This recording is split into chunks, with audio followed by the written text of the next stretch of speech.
Howdy, folks. We hit the bureau for you, Dave. I'm done. Yes, I saw that. Meet me at the Kortz Center and I'll debrief you. I'm out, Davey. From now on, done. I appreciate that. I'm trying my best for you, but you and Trevor attacking Merriweather? Repeatedly? It doesn't help. That's Trevor's thing. Whoever's thing it is, it's unauthorized and it's dumb. They've been sniffing around my office. We really need to talk. Really? All right. I'll come to the Kortz Center. Hope you all have better boundaries than Michael. What's up, friends? Welcome to part 21 of GTA 5 with a therapist. Good old Davey giving us a call. Go see old Davey to start. But I really appreciate you being here. If you've been binging this series, I hope you get some sleep. You know, maybe get some water or something like that. But thank you so much for supporting my content. Make sure you like the channel. Make sure you subscribe if you haven't already. If you comment, all that fun stuff. I've been enjoying reading all the comments. So whether you're watching this as they come out or whether you're watching this in the long distant future, thanks for supporting my content. If you think it could help somebody you know, you should totally tell them about it. It makes a big difference. All right, let's rock.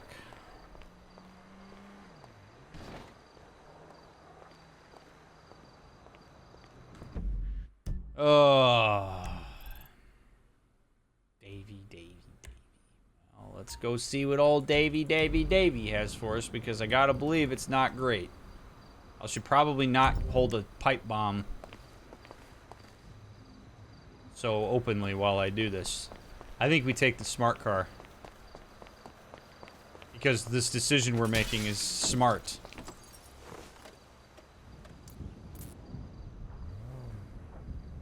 This is going to be the point in time where I say, as I have said in basically every single playthrough we have done so far, video games would not progress if the protagonist had good boundaries. Michael tries to set a boundary there, Dave pushes it.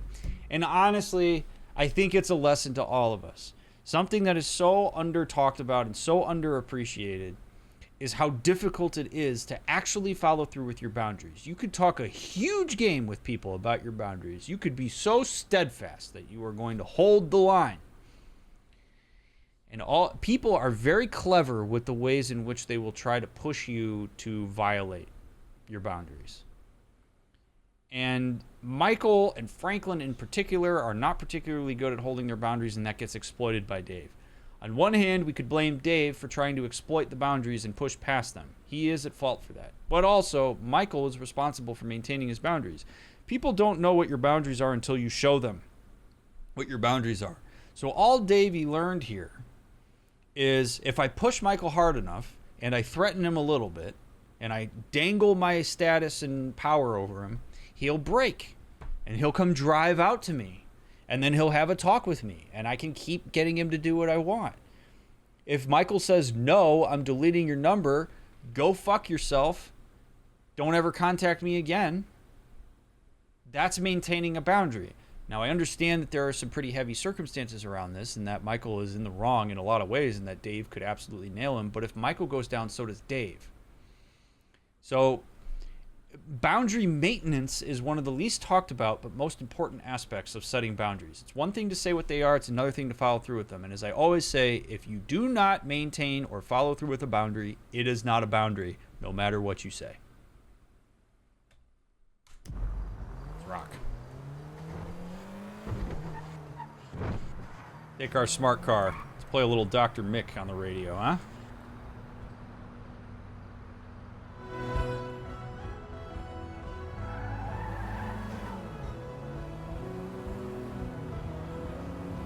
Right, exactly. Franklin jumped out of a helicopter minutes after meeting a guy. Both Michael and Franklin are really good at setting a boundary up front, but then they never maintain it. They never follow through. And I understand that the game wouldn't happen if they did that, but that is one of the things with video games that I think has a passive effect on people, which is that you learn that you really can only experience things if you don't have boundaries. And that's not good. Sometimes your boundaries are more important than whatever experience you would have if you didn't set them.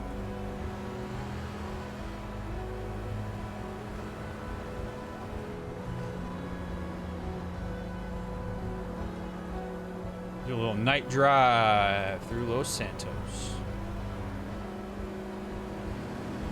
I'll just be curious to see what Dave even has to say to us. I mean, obviously with Trevor's messing around with Merryweather, it means we're gonna have to confront Trevor again at some point.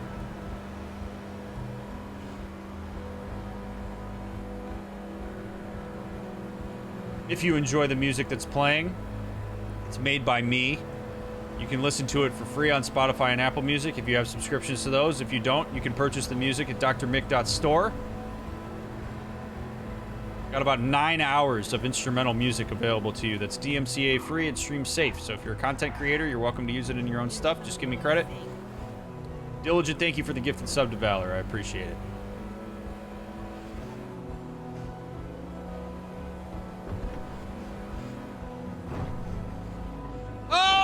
Oh, that was awesome. That was awesome. We just jumped right over that car.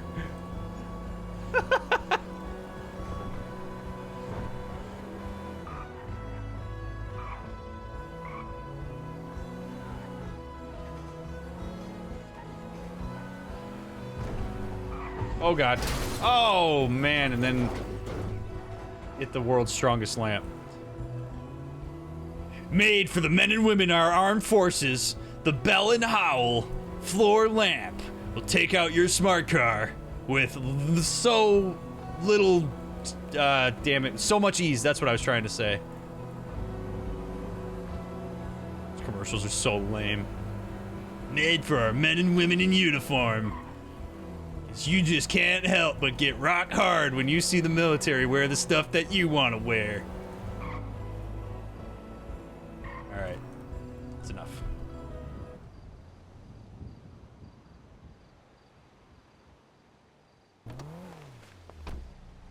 Meet with Dave. Low Rotunda.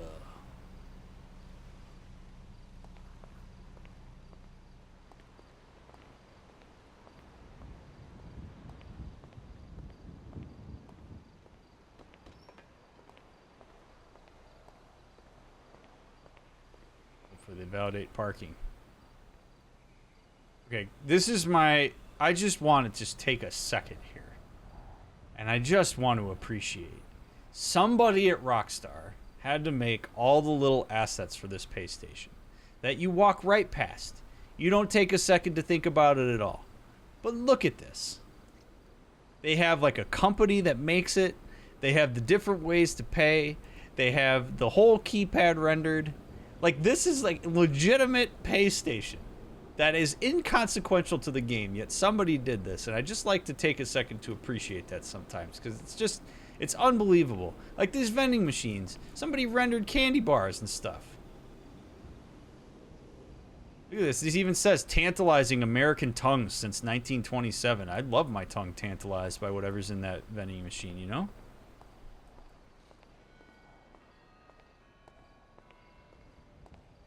Yes, DL, that exists, and you would actually be surprised. There's some very interesting ethical gray areas around if a client discloses that they are part of crime. I don't have enough time, because it would derail the stream for me to go into that, but yeah, no, that's the thing.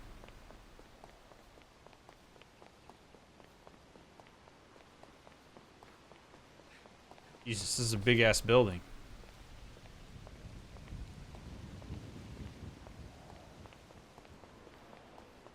Dave, you couldn't just, like, meet me at the entrance, brother? What are we doing?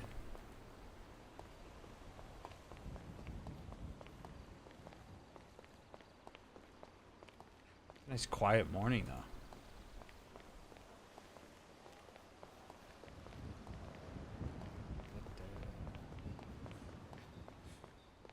Ah, he dramatically sits on his perch. Wavy, wavy.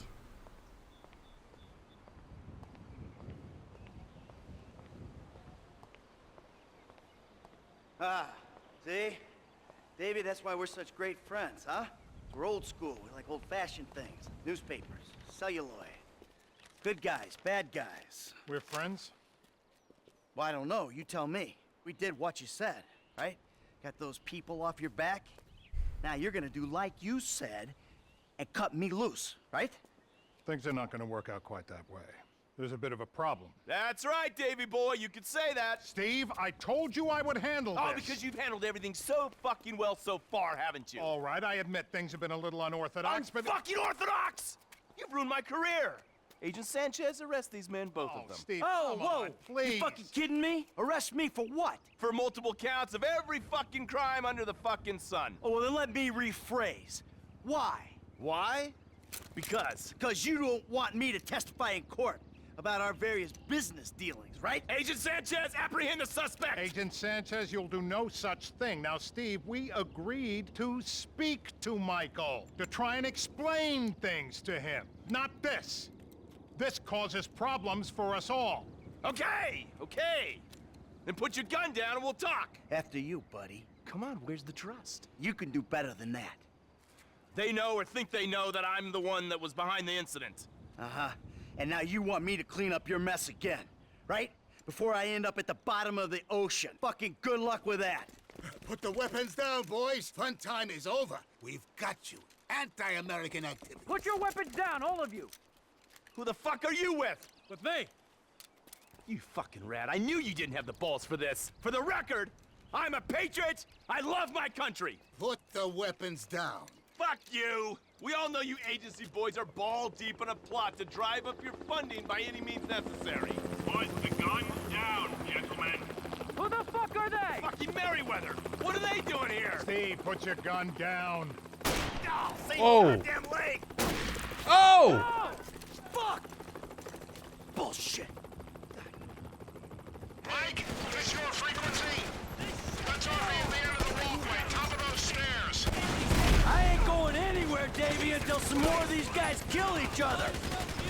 Hold her 12, 9, 3, no. Oh, what the hell is happening here? Watch out! Well, that escalated ridiculously. What happened to Haynes? He get caught in the crossfire? Don't worry about Haynes. Haynes went the other way. He's probably out. We gotta think of ourselves. Ah, it's blocked. You gotta head to the stairs at the other end of the complex. Who's on our side, Dave? It seems like everyone wants to kill us. You are mine! Thanks. I'm moving. I'll meet you in the courtyard by that fountain. Okie dokie. Fuck! Hey! Gonna die, bitch!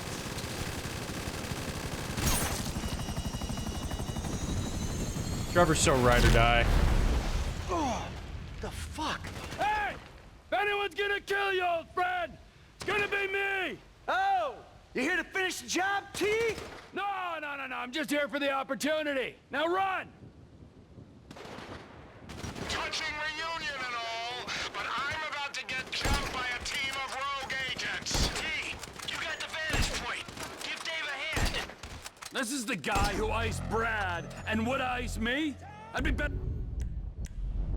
off putting my sights on him. Haynes made it out of here, and there's another group of agents looking into our shit. Right now, you're not in a position to let our only friend in the Bureau get killed. Looks clear. D, make a play for that stone bench by the pool. I'm coming down. Give me a hand over here. Jesus! Hands up. Merryweather bird incoming. These guys don't have a funding problem. Someone's gotta bring down the buzzard before it blows us up. I'm waiting on you, Michael. Get down here. So tell me, Davey, who are these Bureau men trying to kill me? They're a corrupt division. Gone rogue or on the IAA payroll. It's alive. I thought you were the corrupt division. Corrupt? Only a little. Definitely below average. Pick it up, Mikey. My gun's getting hot. What happens to Haynes? Norton gonna pop him at the water cooler on Monday? I'm not popping Steve. Jesus. I'll get close to him and I'll try to control him. That's if we get out of here alive. It's totally tips his hat on what he's trying to do with me, and what he has done with me. Across the walkway to the other side of the complex to get down. Oh God. Oh God. Doing at this party? You tell me. You're the one hitting their planes, trains, and boats.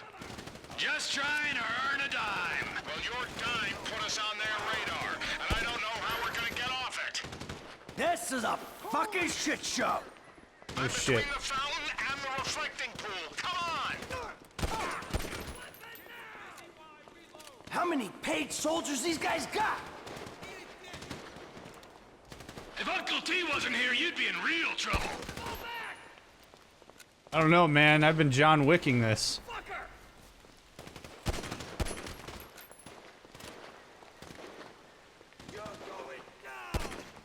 Ah, Christ!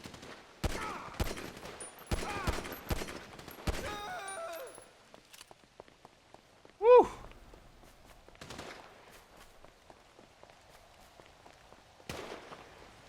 Over here! By the reflecting pool!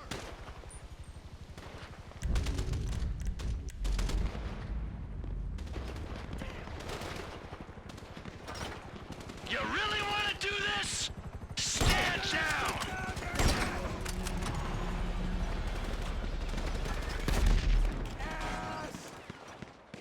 You want to come at someone for all the shit you've been in? Come at me! They're done!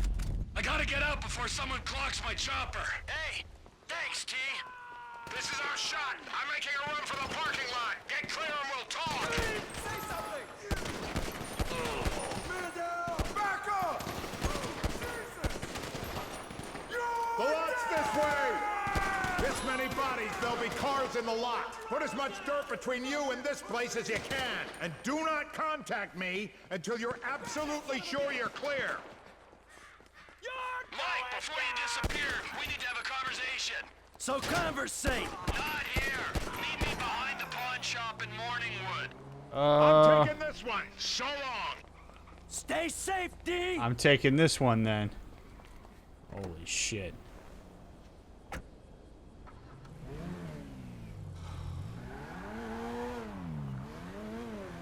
Shit, chopper. Lose the enemy chopper. Alright. Oh crap!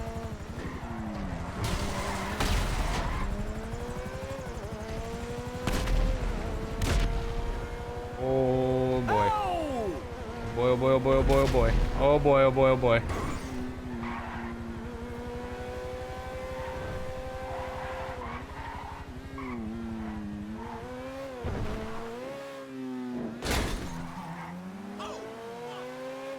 Woo!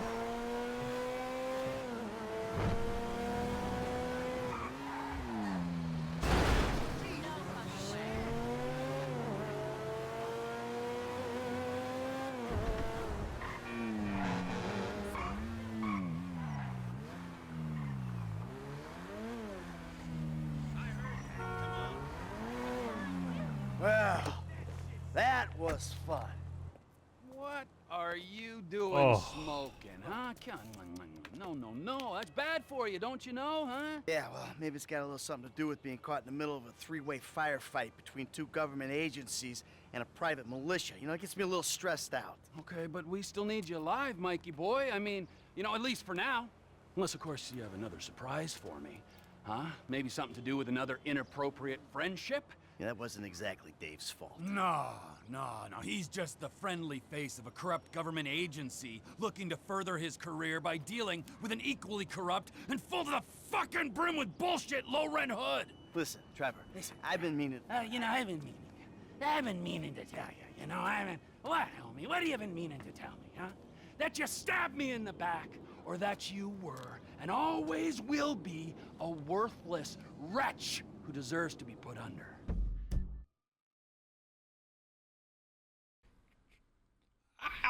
I still don't think Trevor's wrong to be mad here. I really don't. Now, I find the ways that people overcompensate for their loss of power in conversation to be one of the most fascinating pieces of, like, dynamic to analyze. Michael controlled Trevor's narrative for a long time around Brad and around what happened up in Yankton. Trevor very consistently likes to be master of his domain. He likes to be in control of whatever he's doing. That's been obvious, right? But Michael literally infiltrated into his head and told him what the narrative was, and Trevor believed him and he trusted him. So he's pissed, probably not even so much about Brad being dead. I mean, he's upset about that, but more so that he got controlled by Michael, that he was stabbed in the back by Michael, that he thought their relationship was a lot more intimate than it actually was. So I say all this because that was essentially Trevor losing control in his relationship with Michael. And now he gets to re-engage with Michael. Michael starts trying to make this apology, and Trevor totally hijacks it and mocks him. Says, oh yeah, Michael, you know, I've been meaning to tell you. And I think that's his way of trying to say, no. You don't get to decide anymore between the two of us when something is true, when something should be apologized for. Like, I don't trust you anymore to make the calls because you totally screwed that up.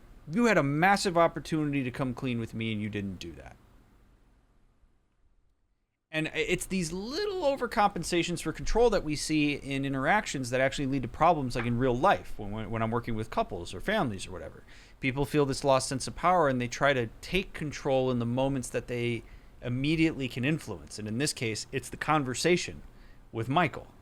And I really think that's what Trevor's doing. And I think Michael is probably afraid of what Trevor's going to do with it. So that's why he's getting a little bit amped and trying to take control. So you have two guys posturing here in their own ways. But Trevor, I think, arguably is, if we're going to take sides, I think Trevor's in the right to be pissed off. Because he was the one in the much more vulnerable position that Michael took advantage of for his own gain. Yeah, well, what the fuck did you come back for? Oh, you know why. Ah, no. One last score. Mm-hmm.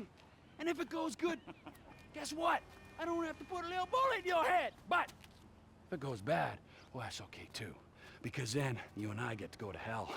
And I get to spend the rest of eternity with you, tormenting you. Well, I guess it's on then. Yeah, I guess it is. Call Lester. Let's go. On speakerphone. Nice.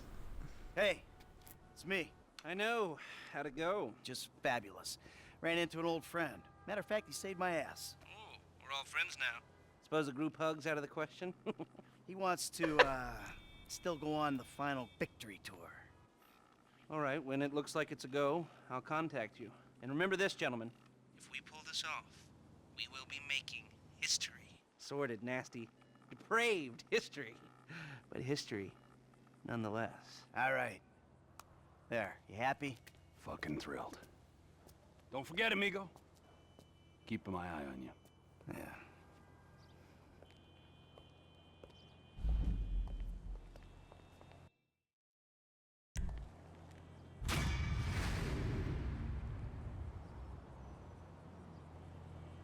Hey, look who wants to talk. We just happen to be right here. I was wondering if you may help with some strategies for when I'm feeling super overwhelmed by my sympathetic nervous system inactive in fight, flight, or freeze mode, what I can do to get a breath. I would watch my video about panic attacks. It's going to go a lot more in depth on that joke, but the goal is to re-engage your parasympathetic nervous system. One of the ways we do that is through breath, in through the nose, hold, out through the mouth. Focus on parts of your environment that are stable and safe. Focus on a particular set of thoughts. One thing that you can do for your level of mindfulness is pick something in your immediate environment and focus really hard and get to understand and study all of it. But really, your breath is an important part of engaging your parasympathetic nervous system. So really focusing on, again, in through the nose, hold, out through the mouth, making sure your stomach is going out instead of your shoulders going up. Shoulders going up doesn't do anything. Stomach out. You need your diaphragm to go down and expand. But that's really all I can give you without knowing exactly what's going on for you. I know it sounds cliche, but that is the major pathway. If you need to put yourself in a position where you can smell something that smells good, or like you can engage your senses in a way that's in your control, that's another helpful thing to do as well.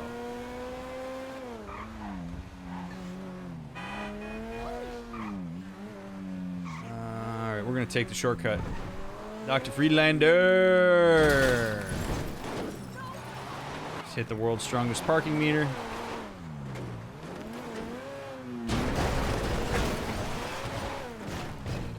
Alright, whatever.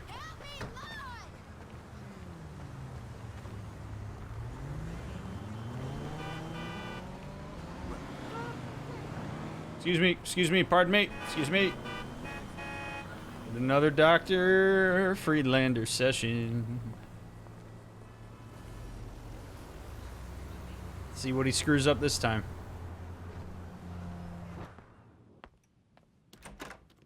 Well, Michael, I see you're back around and making time for your mental health. Yeah, I don't know why I came. What do you want, Michael? I don't know. I just want... I want something that isn't this. You know? This caring about two things at once. Yeah, there's just such great opportunities to talk about stuff. Okay. Very common thing to see. So when Dr. Friedlander says, what do you want, Michael? He's essentially asking, what's your goal? And I tell you what, 9 times out of 10, when people try to tell me what their goals are, they say what their goal is not. People will come in and say, I don't want to feel this. I don't want to be doing this. It shouldn't be this. They'll tell you what it isn't. And I am here to tell you, my friends, that those are terrible goals. I'm not saying that to shame people for having that as their goals, because it's a decent starting point. But the thing about setting goals is that you have to know what you're working toward, not just what you're working away from. And so if you're going to say, like Michael did, I just don't want what I currently have. Well, okay, but then what are we going to replace it with? And if you can't answer that question, that's where we have to start. We have to sit down and we have to really consider and operationalize and illustrate what is it that would be the replacement for your current situation that you're trying to get away from. So if Michael says, you know, I don't want to be so mean to my wife anymore. I don't want to take jobs that I'm not comfortable with. All right, well, what would you do instead? Instead of being mean to your wife, what would you do instead? Instead of taking jobs that you're not comfortable with, what would you do instead? And if the answer is I don't know, we got to figure that out. Once we get those answers, then the next step is to say what's getting in the way of that happening, and then we work as a team in therapy to remove those barriers. So if you are going into therapy or into certain aspects of your life, trying to orient yourself towards what you don't want things to be, you're starting with a limited deck, so to speak. I mean, I want to be a good dad. Love my family. You know, good. live the dream. What does that mean? But at the Operationalize same time, that. I really want the other stuff, too. I suppose you haven't really considered the fact that by neglecting your therapy, you've guaranteed these behavioral relapses.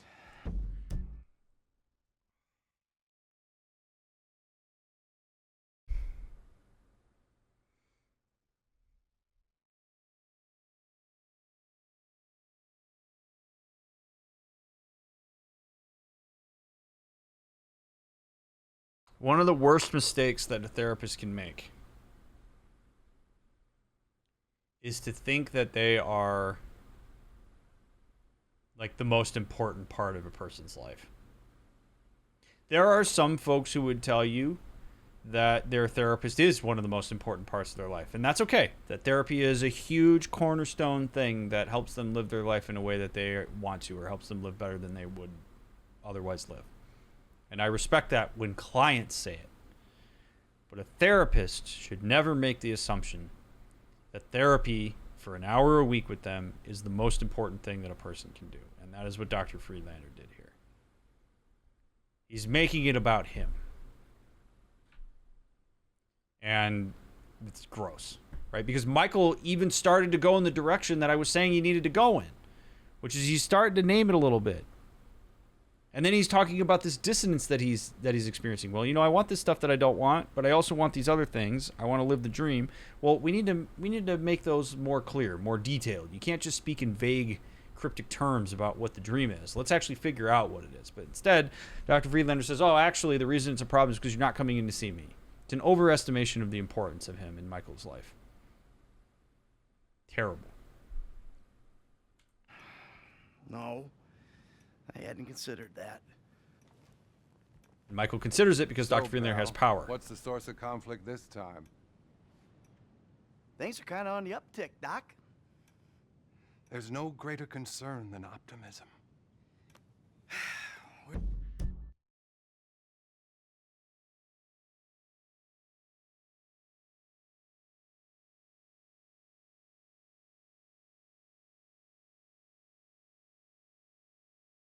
Another self-serve. Yeah, there's no greater concern than optimism for you. Because if people start to feel better, then they're not going to come see you and they're not going to come pay you. And I know that I have long established that Dr. Friedlander being a shitty therapist, in my opinion, was a terrible decision by Rockstar. But oh my God. No. Y'all, optimism is useful. It's helpful. It often can serve as a motivating force. Blind optimism, unreasonable optimism is not necessarily great, but he's talking about that from a sense of like if Michael starts to feel optimistic and, you know, make better choices, then he's not going to come in and pay an exorbitant amount of money. Where are we now? Today's getting hard to keep track of who wants to kill me at any given moment. Trevor still wants to eat my liver, but we're playing nice because we're working a job together. The FIB, they want me dead because I'm no longer useful to them. The investor guy who hooked me up with the studio, he's pissed off because I didn't burn it down for him. But the wife and kids are back under the roof. So maybe things are okay. Mm-hmm. Well, family is important, Michael. But make sure you want them there for the right reasons. Any other acting out, friend? Tell me. I ain't been a good boy, Doc. I mean, you know, things just all of a sudden get up on top of me, right fucking on top. And then I lose my shit, and I hurt people, and then I feel bad about it. I'm a fucking prick. Remorse is good, but not as good as taking control before you act out.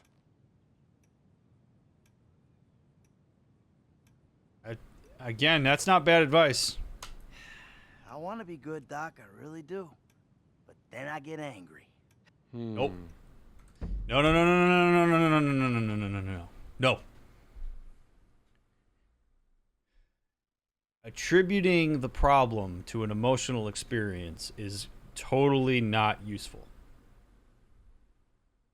Right? Everything's okay and then I get angry. No, no, no, no. Everything's okay. Then you might get angry, and then you act on the anger. That's your problem. Which is why what Dr. Friedlander said prior to this is actually pretty decent, because he's saying you have to control your behavior before you respond to your anger. You have to see yourself as responding to your emotional experience rather than it pushing you. So when Michael makes that attribution over to his anger and says that that's the problem, no, it isn't. It's your response. You get jacked up, you're up on top, you freak out, you get anxious, and then you make rash decisions. And as we saw 20 minutes ago, you break down your boundaries.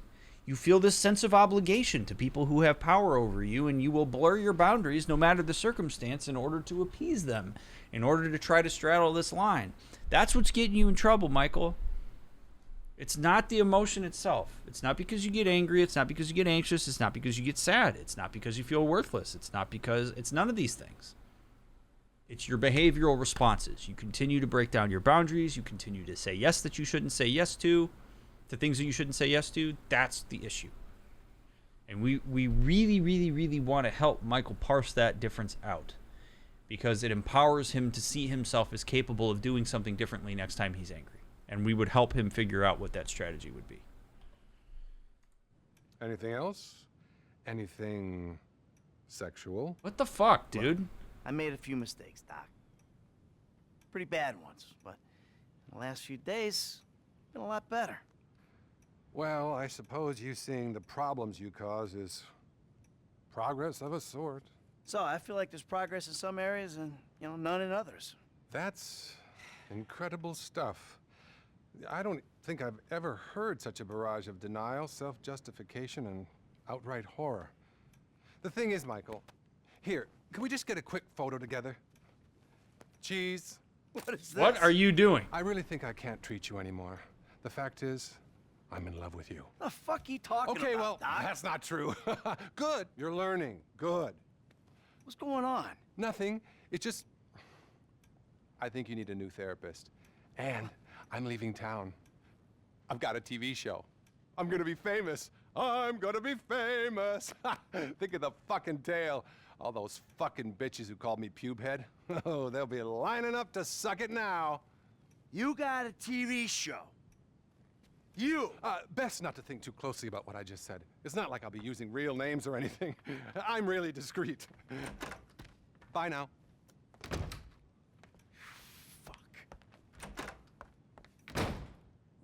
Don't you want to be famous? Hey, everybody wants to be famous. It's a primal urge.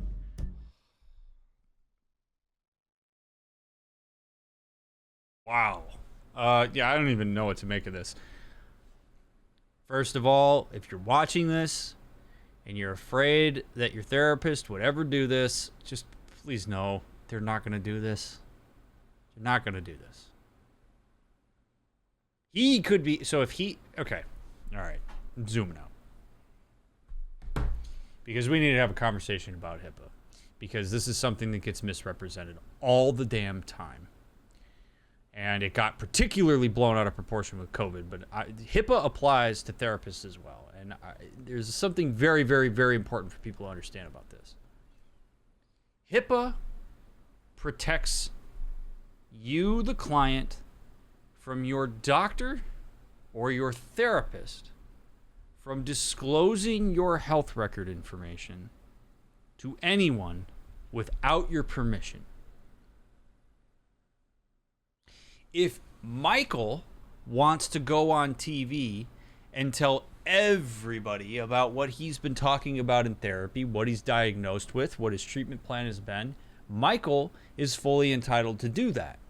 If Michael's friends and family ask him, what have you been going to therapy for? That's not a HIPAA violation because they're not bound by HIPAA. Your doctor is.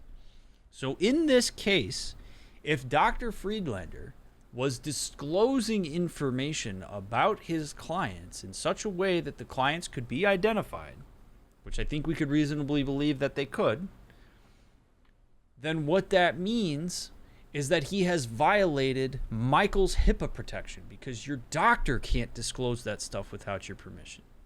And the way this gets misrepresented is people think that, like, if your friends or your family or whatever ask about your health status on something, that's a HIPAA violation. No, it's not. That's not how HIPAA works. You aren't bound by HIPAA in any way, shape, or form. Your doctor is. So if Dr. Friedlander used that to get leverage and to get a TV show, that's going to catch up with him, and he's going to be prosecuted. And let me tell you something. HIPAA doesn't mess around. If doctors and therapists violate HIPAA, you are screwed. You can get your license stripped. You can go to jail. You are in the coffin sealed shut, bolted down, 30 feet under the ground. You've got no chance if HIPAA comes knocking. All right, so what Dr. Friedlander did here, if he disclosed Michael's private health information, or his PHI for short, then he has violated the law.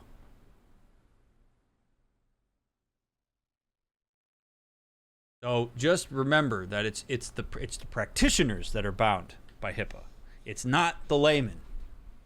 Okay? If you have cancer and your mother-in-law tells somebody at her country club that you have cancer, she has not violated HIPAA. She may have violated a boundary that you have. That may not be cool, but she has not violated HIPAA.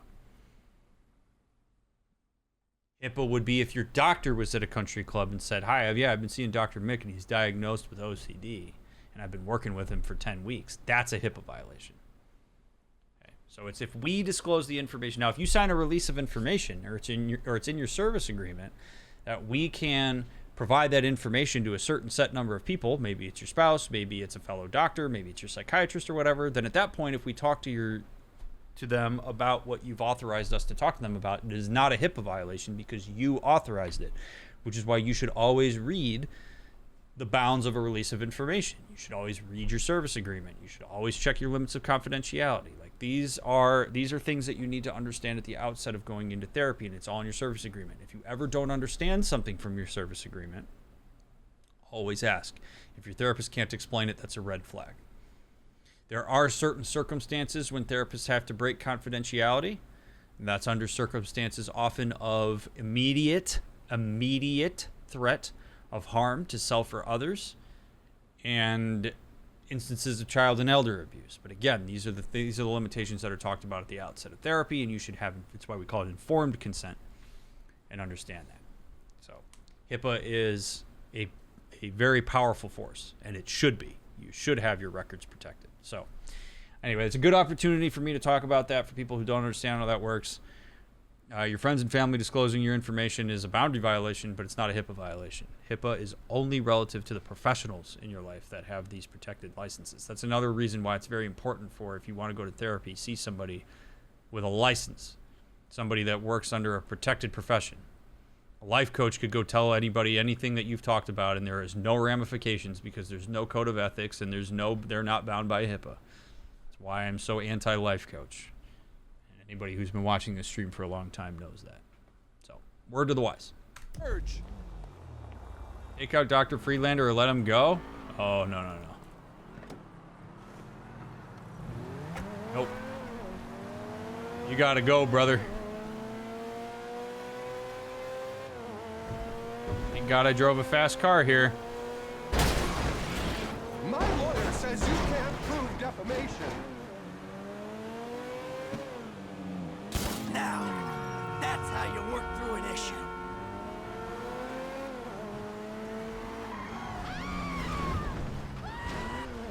I'm not for vigilante justice, but there's no way that I'm the only person that he caused significant harm to there, so.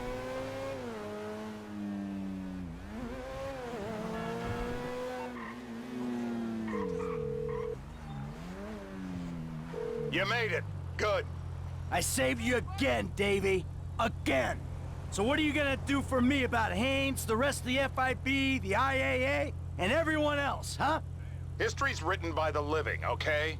We can pin most of it on Agent Sanchez. I get that story right and the agency and bureau will back off. The problem we need to deal with is Trevor. Trevor? Why? Try Merriweather, Chinese gangsters, general insanity, and so on. I can spin Steve that you're controllable, but not Trevor. Steve. That's bullshit. He's our wounded hero right now. I gotta cozy up to him, calm him down. Just get me out. Oh, that's going to be a hell of a dilemma for Michael. Wow. We're HIPAA now. I should have stood over Dr. Friedlander and said, hey, look at me. I'm the HIPAA now. I just saved HIPAA a lot of documentation. Investigation. Alright, so Franklin's got a mission to check out. It looks like. I'm down. Wait, Dave. So Dave is.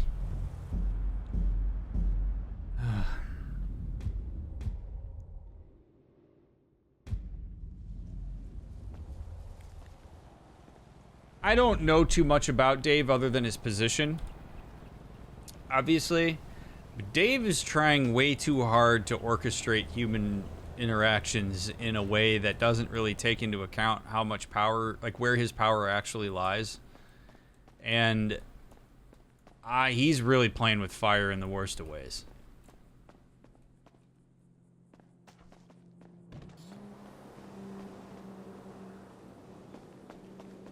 He thinks he can just orchestrate everybody like it's no big deal.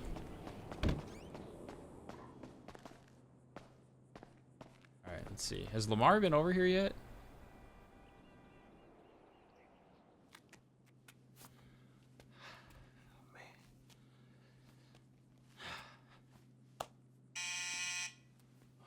That seems like a terrible fire hazard. Oh, hey. Hey. What you doing here? I mean, I'm real glad you're here. Come here. I can't stay. What's up, babe? No, it's Lamar. What that fool want now? It's your best friend. He's your best fucking friend. For real. My best friend. My homeboy, right? My nigga. Man, fuck you. I mean, not like that, man. But no, he ain't. He just another nigga from the hood. Him, stretching all the motherfucking clowns. All he wanna do is drag a motherfucker down and live in the past. And this is the future? A big empty house with nobody who gives a fuck about you. Well, shit, it works for me, it can work for you, babe.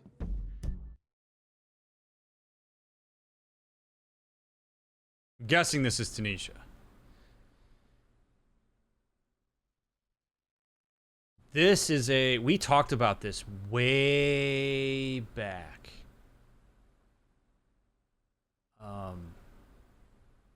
Way back in like episodes like 2, 3, and 4.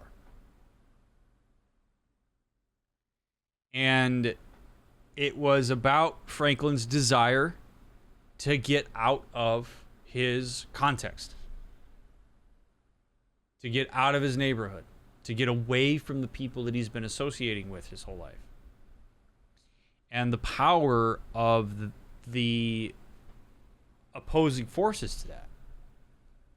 So Franklin has created a new narrative that helps him reinforce that for himself. Some of that is healthy because Franklin has made it very clear he wants to get out of that. Despite the fact that the community around him doesn't want him to go, because it kind of makes them have to face the realities of what they're dealing with. But Franklin has also gone into objectifying and distancing himself internally from Lamar, right? He says, nah, he's just another guy from the hood. He's like discounting some of the connections that he had with Lamar. And maybe that's useful for him to do. If he believes that Lamar is legitimately a bad influence on him and that's what he needs to do in order to consolidate his internal representations of these folks, then by all means do that, Franklin. But that's going to have pretty serious ramifications for people that come from that context. Imagine looking Lamar in the eye or looking her in the eye and saying these things. Like, if that's a boundary you're going to set, and that's the way you're going to play it, you got to be really careful with who you're going to bring around, because they're not necessarily going to follow through here. They're not going to follow you here. So it's going to be interesting to see what she asks of Franklin here, but this is a very real representation now of the fact that Franklin has moved into a different sphere, for better or worse, and the past is going to follow him. And that's what the past does. People from our context of origin will follow us around and will try to get us back into where it's convenient for them if we're not careful. That's how equilibrium in human systems works. So this is an act of equilibrium here, so to speak. Let's see what she's got for us. I'm getting married, Franklin, to a doctor, not a murderer. Then what the fuck you doing here, Tanisha? I'm worried about Lamar. You gotta help him, Franklin. Man, that shit is over. Oh.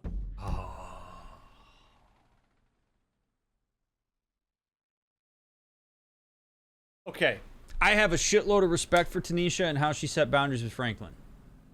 You will remember we were sitting in the car, we answered her emails, we had a little back and forth with her, and she was very clear about where she stood. I applaud her for that. I think it's wonderful. Franklin's not entitled to her. Totally cool. However, she knows that where Franklin stands. She knows that Franklin wants to be with her. It is unfair for her to set those boundaries with Franklin and then to try to leverage his emotional investment in her at a time that's convenient for her, even if it's on behalf of Lamar. People do this too often. You don't get to set a boundary with a person who is emotionally involved with you and then leverage that for your own gain. And that's what she's doing. We saw this in Red Dead. Back when we played through Red Dead. I turned down an entire sequence of quests because of that. So Tanisha's doing the same thing. If you feel an inclination to leverage a person's emotional investment in you in a way that is self-serving and doesn't really benefit that person, you really ought to rethink that. And if you're a person that's in Franklin's position, you better be ready to come back with some boundaries in the same way that that person's been setting them with you. Because I think it shows a lack of respect for Franklin. Franklin has been doing what he can to respect her boundaries, and now she's coming back with this. It's not a good look. Not into it. I'm a legitimate businessman now, sister. I'm a CEO, an investor. I'm a Illuminati. I'm a fucking moron, nigga. You a phony fuck. What? I ain't saying you gotta marry the fool. I'm saying he's about to get killed over that deal you and him put on with... Stretcher set him up. Fuck, man. My whole fucking life I've been looking after this motherfucker, paying the price afterwards. Fuck. Well, at least do it one more time, Franklin, for me. Oof. For you?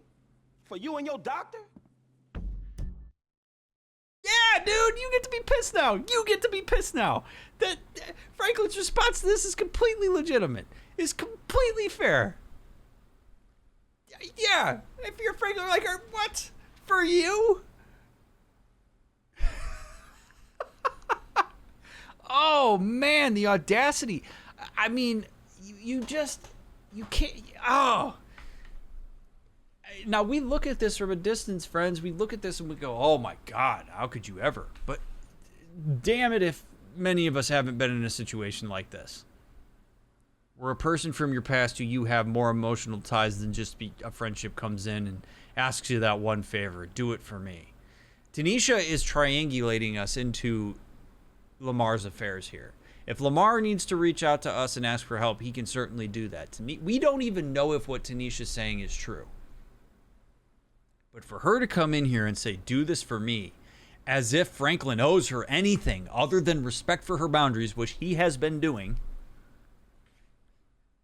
Oh. I love you and Lamar. We grew up together, but this life ain't for me, and you knew that. You ain't changing. I don't care how many cars you own, how many apartments you own. I don't care how many diamonds you put in your ear. It ain't for me, not done bad or done good. You've made that so clear. No, you won't, and that's fair enough, but at least respect what you do, who you are. If you let that idiot die, you a bigger asshole than I thought. Oh. Oh, Tanisha. Oh, my God. Tanisha had so much karma in the bank. She had so much karma in the bank, man. And she has just overdrawn her account. First and foremost, hello, A-Trey. Trey, I appreciate you bringing people over here. Those of you that are here with A-Trey, hi, I'm DrMick. I'm a licensed couple and family therapist. I have a PhD in human development. This is Game Sessions with a Therapist, where we play cool games, talk about mental health, psychology, therapy, and more in an effort to destigmatize those things and bring information to people who wouldn't otherwise have it in a responsible and ethical way. I play games, and I use them to illustrate psychological concepts, and we are in the throes right now of talking about terrible boundaries and how to handle relationships when people have emotional leverage over you, as Tanisha does over Franklin. She is draining her karma account on this. This is what a classic guilt trip looks like. So, one of the classic things, again, that we have talked about with Franklin, as we just talked about with Michael a little bit ago, is that Franklin sets a boundary, and then if a person hits him consistently and hard enough, he will break down. Tanisha right now absolutely embodies what it looks like when people respond to healthy boundaries. Franklin's like, no, I'm not doing this. I'm not getting triangulated in this. I'm not getting involved, Tanisha. How dare you come over here? And she just keeps going, right? So first she starts with the do it for me. Then she starts to cut him down, tell him he's not ever going to change, despite the fact that he literally has changed because he's setting boundaries with her that he wouldn't have otherwise set a couple years ago. He's in an entirely different context. She says, you haven't changed, trying to break down his sense of self so that he feels shitty enough about himself that he idealizes her and then listens to what she has to say. That doesn't work. So now she goes one step lower and starts throwing the guilt trip. Well, if Lamar dies, it's your fault.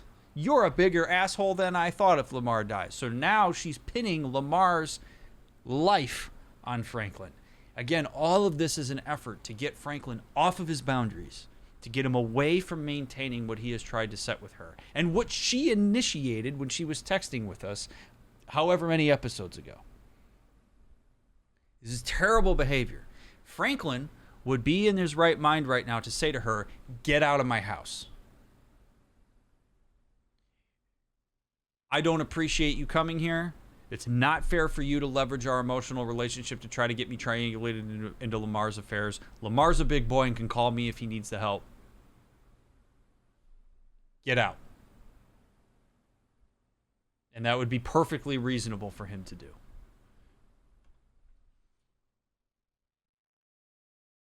She's going to come in here and she's trying to cut him down.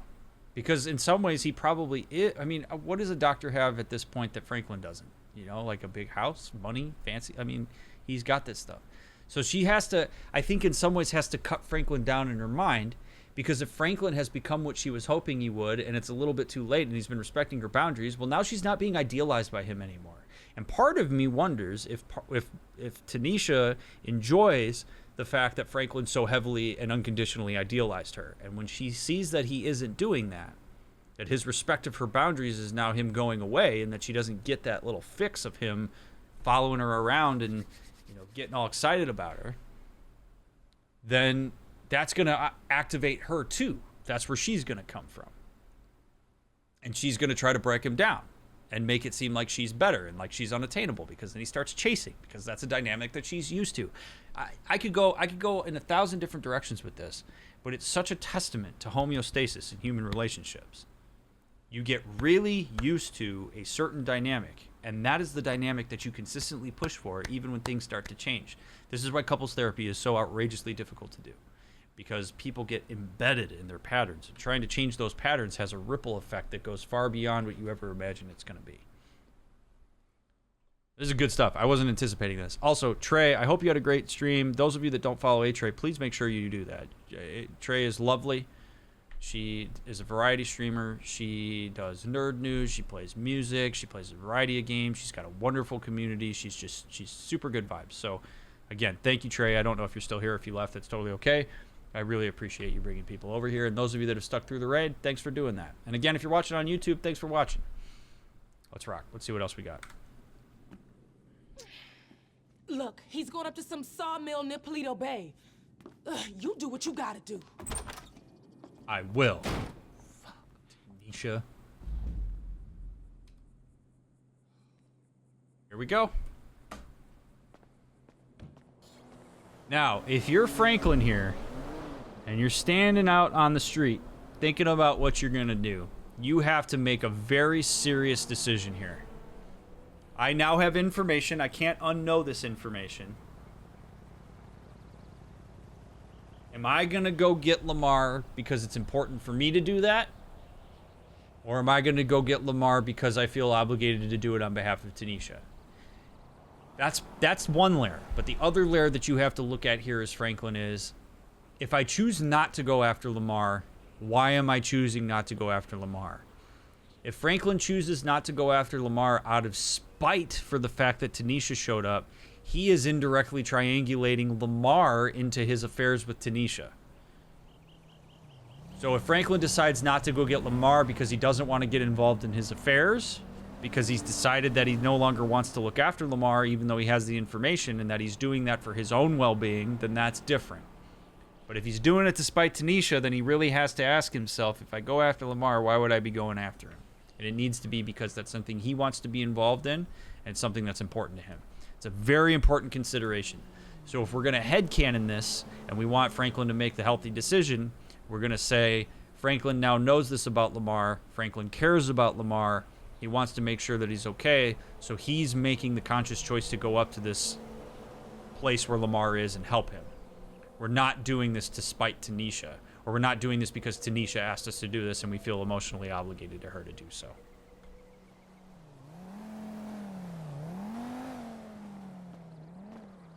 Yeah, I'm with you, Floaty. I don't particularly like that either.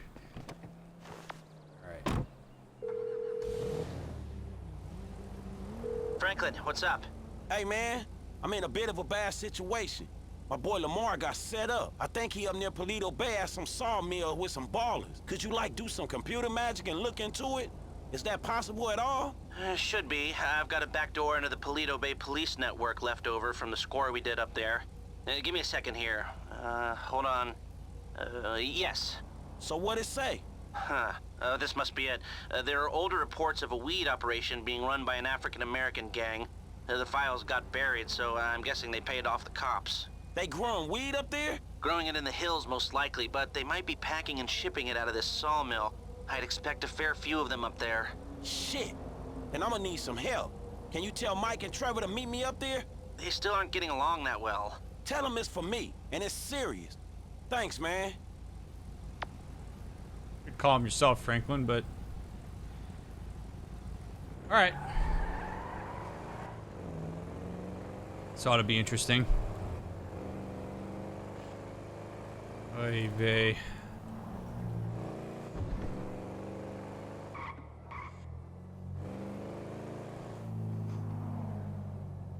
I will say, Michael and Trevor, you know, it'd be nice if they came through for Franklin, given how often he's come through for them, but they certainly don't have to.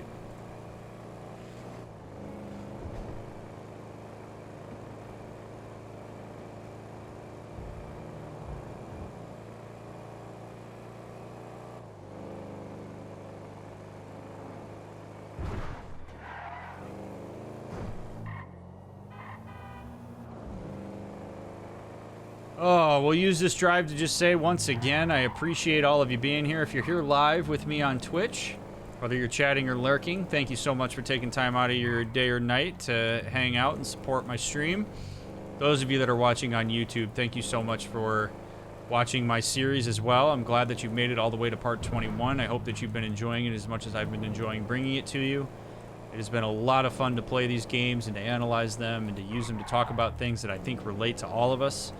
And again, if you have found that to be helpful in any way, shape, or form, please share the stream with people. Tell them about it. You would be surprised at how much of a difference that makes for exposure. Had a lot of subs coming through on YouTube, and I know it's because a lot of you are talking about what I do, and it means a lot. So if you want to support the stream for free in other ways, you can follow me on Instagram, Twitter, YouTube, TikTok. It's a great way to support the stream. You can join us in our Discord. I do appreciate those of you that subscribe on Twitch and those of you that become members on YouTube. Thank you for your financial support. And if you've bought any merch or if you listen to my music, thanks for doing that as well.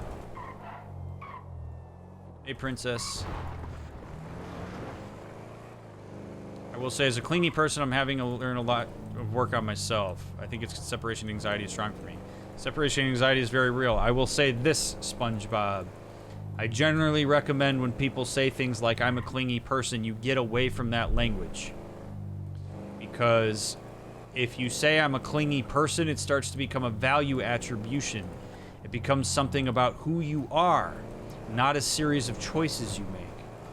Instead of saying I'm a clingy person, I think it's important to say I am a person who gets anxious when I believe that somebody is going to separate themselves from me, and I make choices that can be seen as clingy, rather than I'm a clingy person.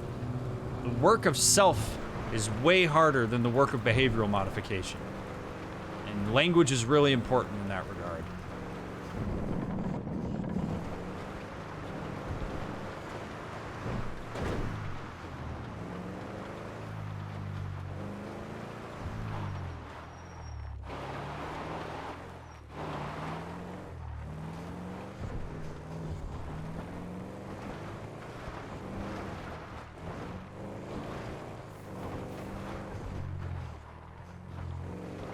Boy, these roads were a lot easier to drive on when I was in Trevor's Jeep.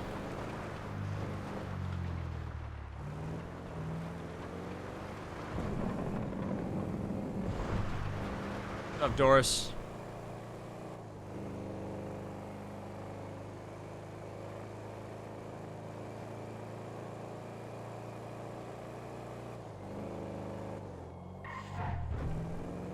Love that the GPS goes out when you drive through a tunnel. Such a nice touch.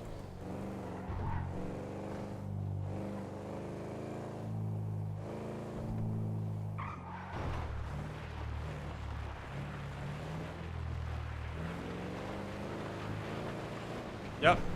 So yeah, it's exactly how it would be handled, Peachy. When people make value attributions about stuff that can be modified behaviorally, we have to get in front of that and intercept it.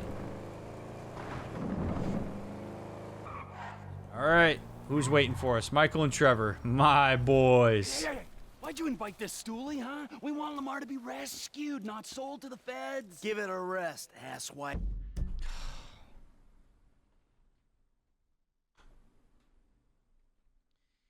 If I'm Franklin here,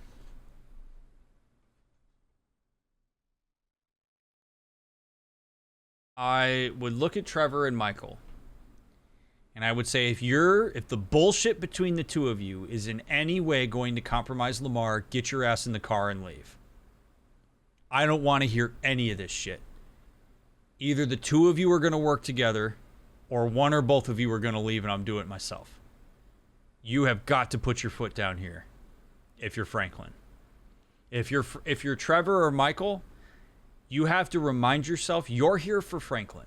You're not here for the other one. You get up. If you're too upset to be able to think straight and help Franklin, then remove yourself from the situation. Everybody here is responsible for making sure that this is an operation that's going to go off without a hitch and help Lamar, because that's what we're here for. So Franklin, by being the chief operator on this, is the one that has to take a stand here and say, knock it off. Because if Lamar dies because one of you assholes is all wrapped up in your bullshit, we're gonna have a problem. Firm boundaries, friends. Got to say what you need here. Man, would y'all two shut the fuck up? Now let's take a look at this place, man. Lester said this was some type of big weed storage spot. Nice job, Franklin. This is crawling with ballers, you know? Now, me and you, we don't mind the old gang warfare, but Suede Buck's over there. Yeah, tell Trevor I said bite me. Man, I said shut up. Yep. Way to reiterate it. Weed, but where the fuck is Lamar? Oh, shit, there he go. You know what? Tell Trevor I'm gonna be up on this hill with my rifle. I don't want to be anywhere around him when he fucks this whole thing up. Holy shit. Okay, my anxiety is through the freaking roof with the two of them doing this bullshit, and I would hope that yours is too.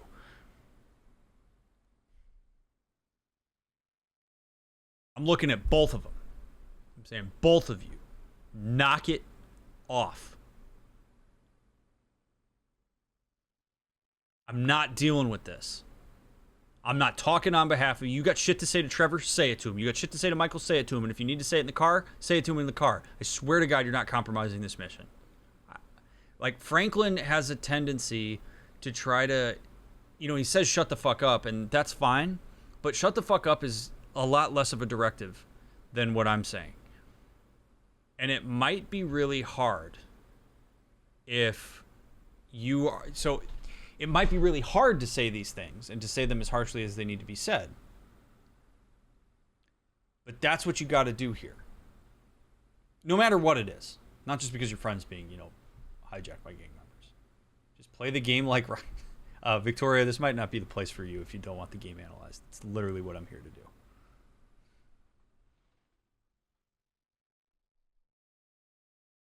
do. I'll just say, if anybody here is new and you're just thinking to yourself, just play the game, man. Don't pause it and talk about it and analyze it. I guarantee you is not the stream for you. You're going to want to go. I pause the game a lot. Literally my shtick is that I analyze these games and use them to illustrate psychological concepts. Classic, huh? He's already planning his escape. Oh. God damn it, Trevor. Oh, we're going in as... I'm going to find a way in. Okay. Get into the assault position. Any marked position to choose your assault path. Possible entry points when I got here. 1, the front entrance on the right there. It's the most direct way in and most likely the heaviest. 2, down the hill to my left. There's a bulldozer there. Might be able to use it in the assault. 3, the other side from me, by the railroad. Should be possible to avoid the worst of it that way, but I won't be able to cover you. All right, thanks. Don't shoot and don't get too close. We don't want them to know we're here until we want them to know we're here. Okay. You're the expert in springing attacks on the unsuspecting. Oh my God. All right. We're going to take the bulldozer. Because obviously we're taking the bulldozer.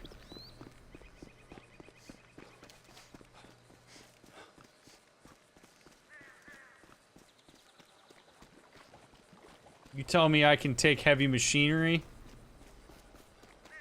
We're taking heavy machinery.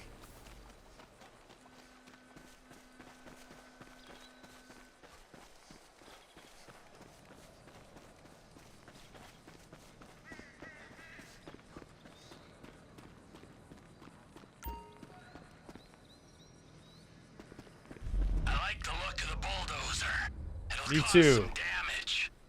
All right, my turn to move. All right, I'm at the spot. When the time comes, I'll do what I can from up here. I reckon our best shot is coming at him from 2 different directions. Maybe. Yeah.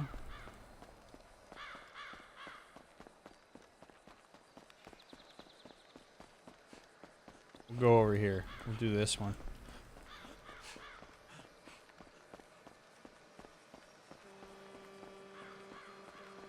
Give us the signal when you're ready, Frank. I appreciate that, both. It's kind of you to say. All right, let's do this. Laying down fire. Obviously, I'm going to be Trevor here. Here I come, assholes! Da da da da. Yo, what's up? Bring out Lamar! We'll go away!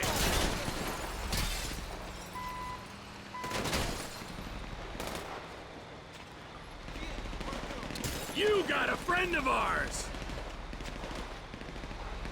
Frank! You found Lamar yet? No, Tom, just more ballers.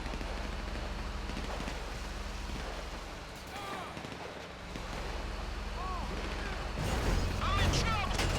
Where's Lamar at, kids? If you could see these bales of wheat, you'd know why they got so many guys out here.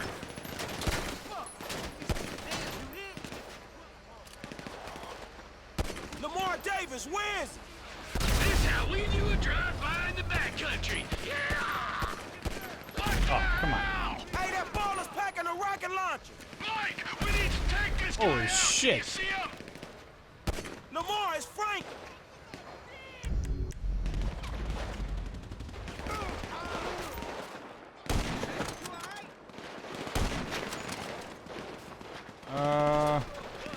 Who's the rocket launcher guy?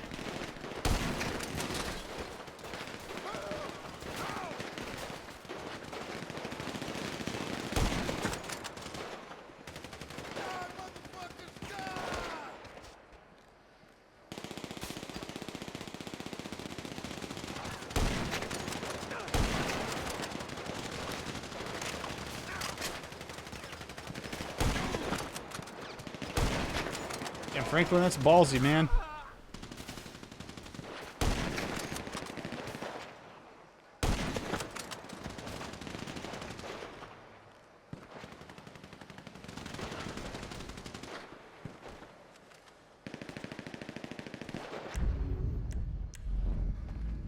Sniper's fire! Oh, now you need me. Hold there, I'll take him out. Chamberlain gangster families for life, motherfuckers! Lamar! Lamar! Someone get a deal with this guy.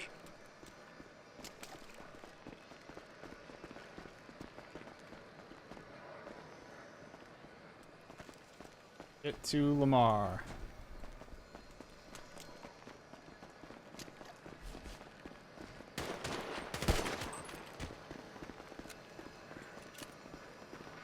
Hey, I see Lamar! Hey, Lamar, it's me.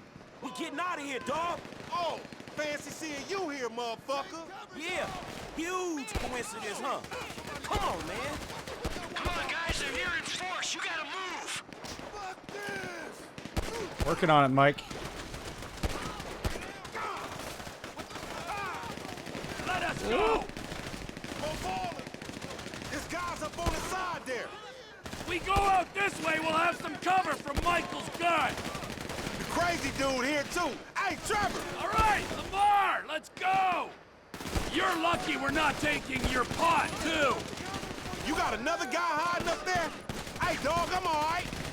Tell me what Tanisha said again. She said I should come pay my last respects to the dumbest motherfucker in the LS. You're out of your element! Find the fucking safe spot. Oh my god. Literally like just There we go. about to turn the table on the motherfucker. Good looking, homie. Wanted to switch to Michael there, not Trevor, but this works. Michael. I only got so many bullets.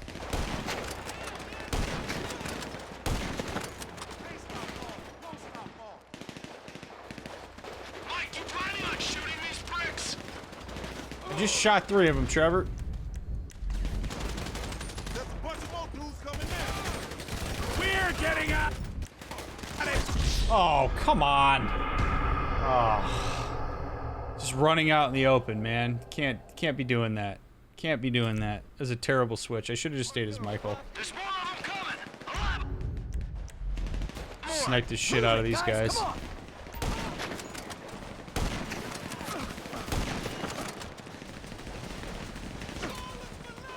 We need you to get us out of here, Mike. Shoot these bricks.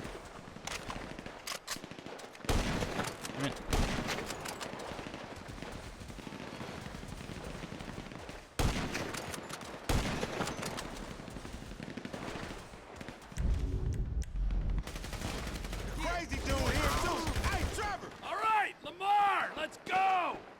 Hey, it's a bunch of fucking ballers down there. You gotta be the hardest motherfucker to kill in the city. No. That's only because of the company I keep, nigga.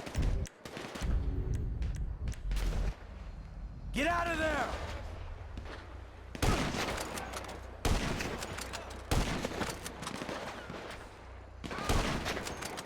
Move it, quick!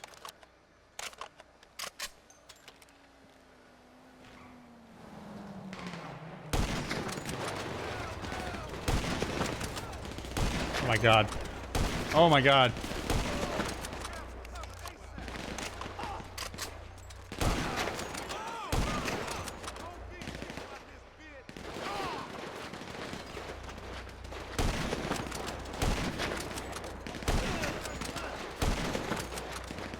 Blow up the car?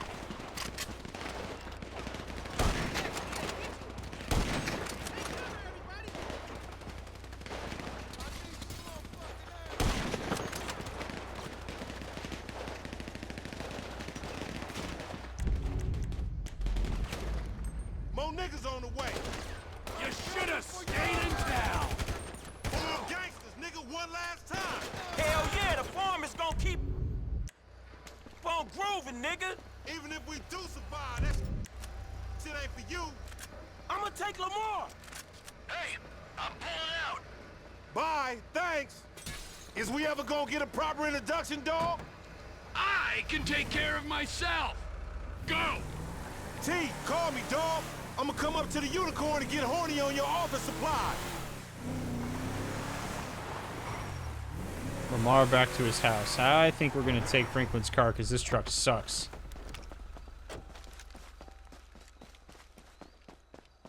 There we go.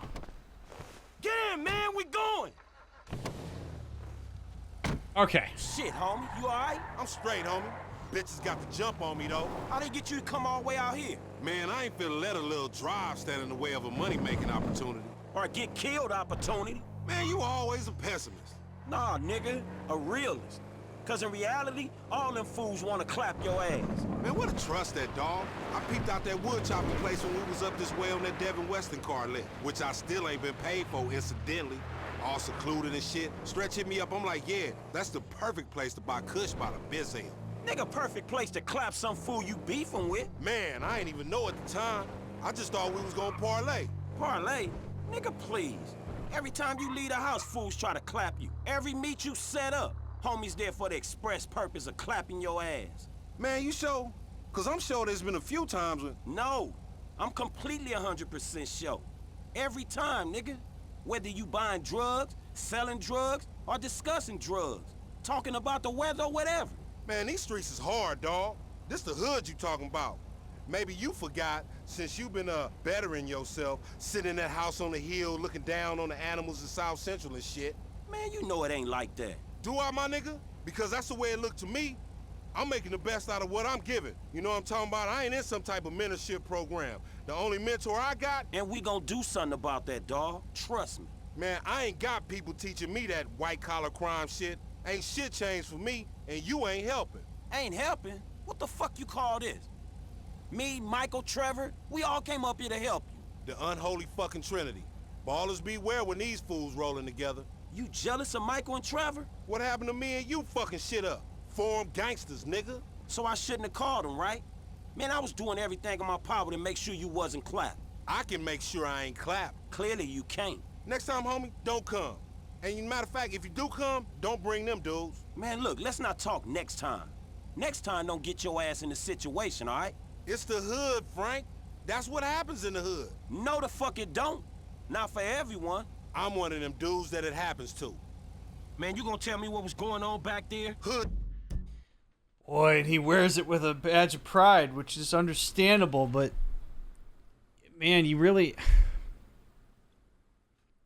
We're all presented several times in our life with the question of what types of things do you want to weave into your identity and how strongly do you want to hold on to them?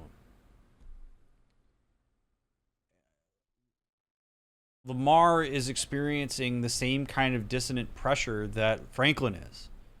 What does it actually mean to get out?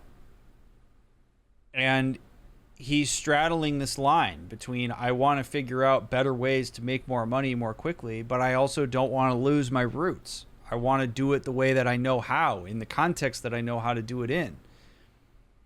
Franklin is moving out of that sphere, and Lamar is feeling left behind. Maybe he's having to confront his own sense of incompetence as it relates to it. Maybe he's having to confront the lack of opportunity that he's had relative to Franklin. But we're seeing this tension about it rather than a joint, hey man, how do we get ourselves both involved in this so that we get to where we want to go? Because Lamar, if the way that you want to do this is the old way, that's fine. I can respect that. But also, I, Franklin, am not going to get involved with that.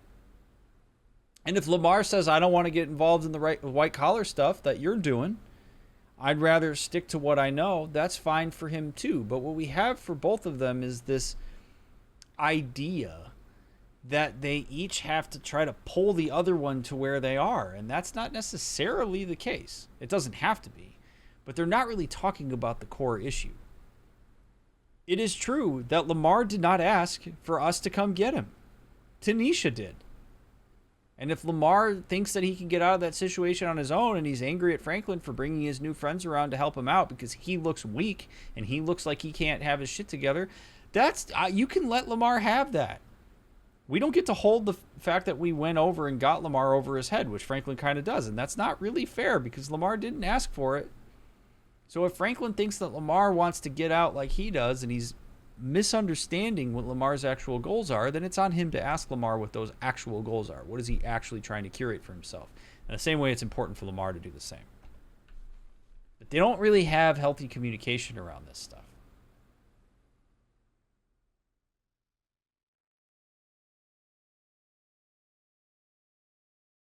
Geodude, unfortunately, you will not hear that from me. Shit, homie, that's the shit that's different from the country club shit your overpaid ass is presently accustomed to. Man, Stress put us on this shit, man. Man, we gonna get on his ass. Man, fuck that, homie. Look like I give a shit? Nigga, I give a shit. Stress do what he do. Niggas want me dead, be dead themselves. I ain't gonna overreact to shit. Overreact? Man, that nigga Stress tried to get you killed, nigga. Nigga, that's the hood. I'm still here, ain't I? Just. You sure Stress knew they was gonna book me? So, it's really interesting to hear Lamar talk about this stuff. It's probably the 5th time since we've been sitting in this car where Lamar has justified something that we otherwise might look at and go, ooh, by just saying, well, that's just the hood. That's just how it is. And think it's really important for us to be careful with how often we use "that's just how it is" to justify things, because it prevents us from creating new standards. Lamar has essentially said this fits within the standard of what I expect. This is the hood. I identify with the hood, so it's cool. It doesn't have to be. We can renegotiate our standards at any point in time. So be careful, because if you say, well, that's just how I am, that's just who I am, that's just the hood, that's just what X thing is, right? You name it. You start doing that too much and you box yourself in. You stop actually critically thinking about what your expectations are, holding certain systems accountable. How can you influence those systems in a direction that's a little bit better? And these are important things for us to think about. They're hard things to think about. It's a lot easier to say that's just the hood and move on. But I don't think that's healthy for Lamar. I don't think it's healthy for Franklin. It's creating issues in their relationship right now, even in this conversation. You can acknowledge how things are, right? But we have to acknowledge how things are in order to acknowledge what they could be. But you don't just have to settle and justify everything if that's just how it is. That's just how I am is a tactic that I hear a lot of times when people do things in relationships that cause harm. Yeah, nigga, Stress knew. Everybody knew Stress knew. Tanisha knew Stress knew, and she don't even come around the fucking hood no more. Damn, that nigga Stress janky like that? Man, you don't see this? Man, Stress been screwing us from the start. Like from back in the day? From like the other day, dawg. Since after we went to the recycling place and D and them ballers try to take us down.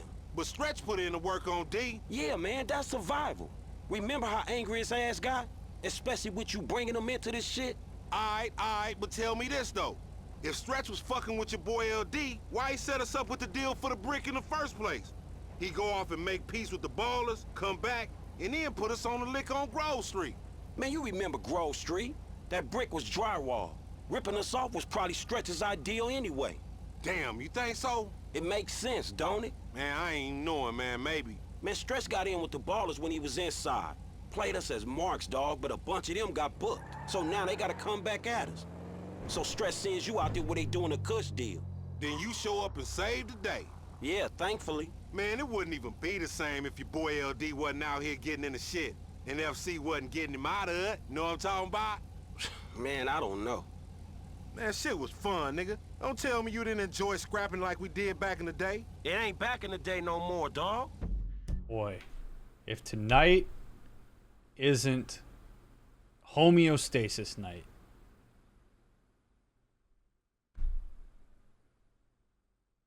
I mean, truly. We are having so many conversations where people are trying to bring us back to what it was.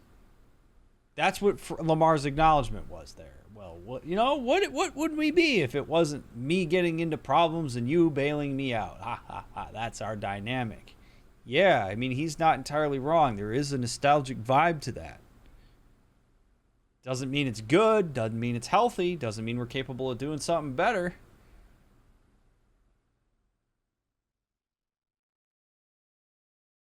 People change. Expectations change. Your dynamics that once were don't have to continue to be the dynamics that operate your relationship. It's okay to try to figure out something new. It's a joint endeavor, right? And I think that's what Franklin's pushing for here. He's saying to Lamar, like, dude, this is not how it has to be. I don't enjoy this. You don't enjoy this. We almost get ourselves killed every time we do this. Let's figure something else out. Lamar's like, yeah, but man, this is how we roll. I don't know that I can be on board with that anymore, Lamar. Nostalgia's nice, but in this case, it could get them killed. But it felt like it was. Okay, fool. It was fun saving your useless ass one more fucking time. There you go. That wasn't too hard. You should have seen your face when I came in. You was like, shit. Hey, shit, man. Oh, bullshit, nigga. You better check them drawers, homie. You probably shitted yourself. Fuck you, man. I don't care if I die. It's a compliment if they sending an army after a nigga. They only send like 2 of the little homies to get you. Nigga, you didn't look like they was paying you no compliment, nigga. Must have just caught a glimpse of your ugly ass. Nigga, you think I'm some angel come to take your ass somewhere you never going to. You pray to your white man God, homie. I'm going to the great plain beyond where the buffalo keep on roaming and the little squaw bitches want me to nut on their face all day. Bitch, please.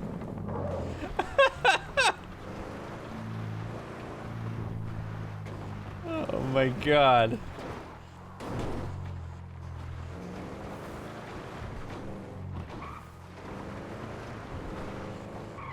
Whatever you need, Lamar. Whatever you need, buddy.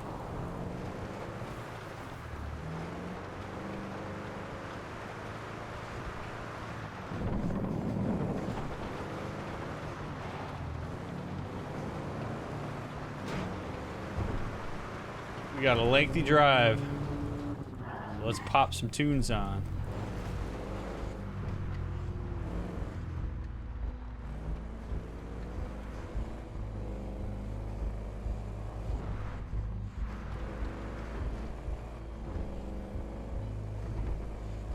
This is not for no, this is Grand Theft Auto. This is absolutely not for children.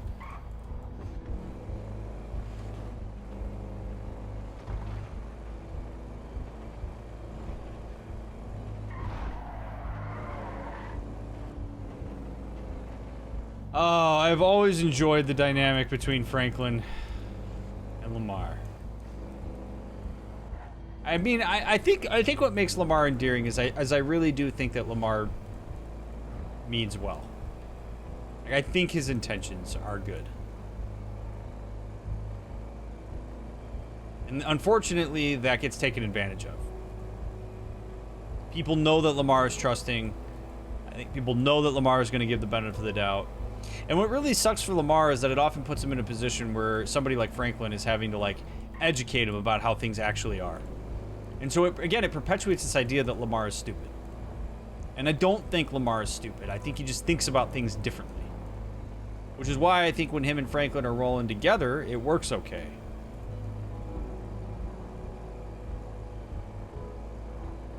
Also, Katie, it's good to see you. I hope you're doing well tonight.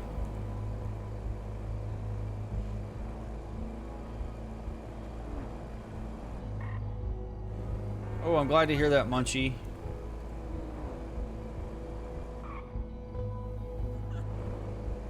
Or I guess it seems like it's a mixed bag, but...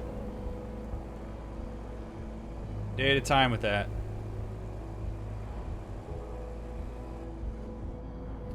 Lemonade, thank you for the Prime sub. I appreciate that very much.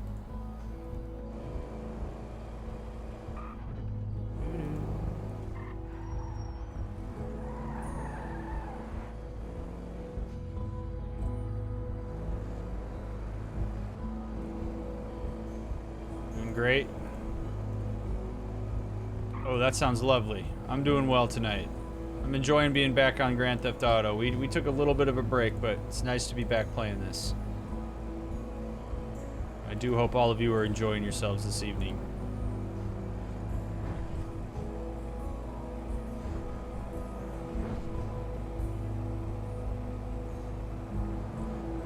You ain't see that?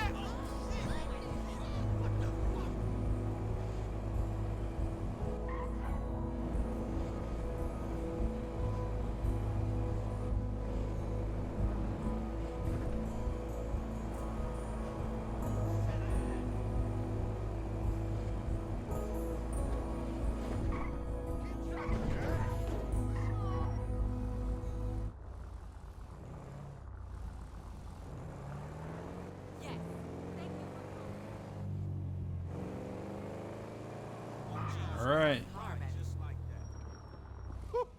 Nigga, so I guess what we learned is, nigga don't think it ain't no fun to be half fucking with the homies, nigga. You feel me, my nigga?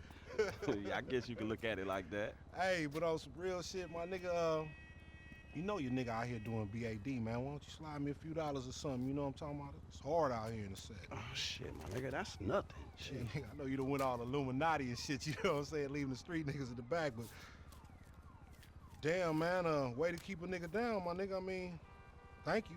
I guess it's payment for all the work a nigga put in for you getting them cars and shit, you know what I'm talking about? Give a nigga just enough money to get him a little 40 ounce in a bucket of chicken on the way to the po house, huh? Man, don't be like that, dog. Dude, Lamar, okay. These are very delicate situations. Almost always. Lamar, if you have a need, say it. Chat, I cannot emphasize this enough. If there's a very specific need that you have, with a person that you trust to be able to potentially meet that need or at the very least know about it, say it directly. Do not push people to read your mind. If Lamar needs a certain amount of money, say it to him. Instead, he says, you know, give me a little bit of help. Franklin says, okay, which is really kind of him to do. He doesn't have to do that. And then Lamar gives him shit for it. Now we have this awful dynamic where Franklin didn't actually meet Lamar's need. And then Lamar shows a sense of resentment and like, I can't believe that you would do that, instead of being able to show a sense of gratefulness to Franklin. And it all starts with Lamar not being specific about what he needs. If Lamar needs $5,000, say it. Franklin, can you spare $5K? And if Franklin says, yeah, dude, sure, then that's a great opportunity for Lamar to be able to say, thanks, man, I really appreciate that. If Lamar says, I need $5K, and Franklin goes, look, dude, I can't do $5K. Best I can do is $500. Do you want that? Take it or leave it. And then Lamar can say, yeah, all right, I'll take that, and can show appreciation. But because Lamar was not specific about what his needs were here, it causes a problem. This isn't just about monetary help, friends. This transcends anything. If you have a need and it's specific, make it clear to the people around you what it is. You will save yourself and other people heaps of frustration. Lean into the anxiety of that. Break down whatever kind of narrative you have about how it makes you weak to make your needs known, and get it out there. I really can't emphasize that enough. Any idea why I can't type in any of the groups in your Discord? Yep, you didn't read the disclaimer rules and FAQs and do what it told you to do. Yep, you gotta make sure you read the terms. It's not like an Apple software agreement where you just scroll through it. There's a very real specific thing you need to do. If for whatever reason that thing it told you to do didn't work, then you can DM me. I'm not saying that to be an asshole. There are specific rules for my server because of the nature of it. So you got to read it. Because number one, I never got paid for them motherfucking cars. Number two, I saved your motherfucking ass. No matter how many times you and that tiny motherfucking brain of yours have tried to get us killed, I saved you, dawg. You supposed to, my nigga. I thought we was homies for life. Me too, but I thought we was trying to get out of this bullshit. You live in a fantasy, homie. The best thing you can hope for is a big turnout for your motherfucking funeral. Nigga, ain't nobody coming to your funeral. What? Man, what about all the motherfucking times I saved your life, homie? What about that? Oh, thank you, homie. Thanks for leaving your nigga in the backfield. You know what, my nigga? If your ass can just act civilized, you would get some work. But instead, you want to be this gang-banging, mad-dogging asshole. Oh, my bad, Mr. Gold Card. Excuse me, sir. Thank you for helping out a post-street nigga like me, sir. You can go now, sir. Thank you. Thank you. Thank you. Nigga, who you think I am, nigga? Fuck you, Lamar. Nah, fuck you, F, nigga. I thought we was homies, nigga. But that's some shit that just got past you, my nigga. You know what, dawg? If something good comes up, I hit my dude, man. Chill out, all right? Yeah, whatever, nigga. You just hit me when you find out what the true concept of friendship is, nigga. We came from the sandbox together. I know that. I got you, dog. If something good come up, I got you. Yeah, whatever, nigga. I'm in the turf, nigga, if you remember where that is. Oh! What's up, playa? Hello, Franklin. Man, I don't know y'all. We done, Hey, man. we ain't done yet, homie. Not yet. Nearly. Man, what the fuck y'all want me to do? Kill the president? Fuck his wife or something? Or invade some fucking country?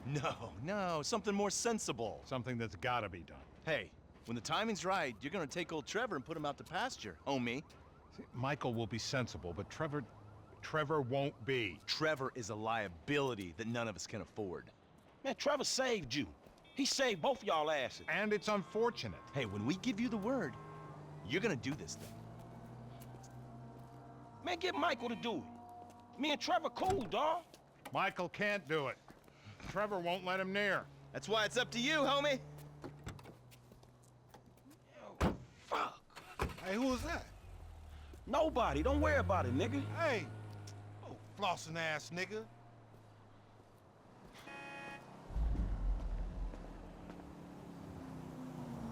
Jeez.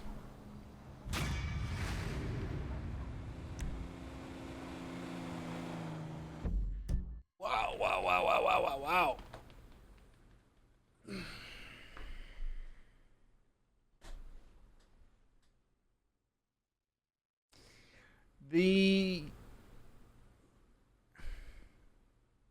That argument between Lamar and Franklin that's really deep.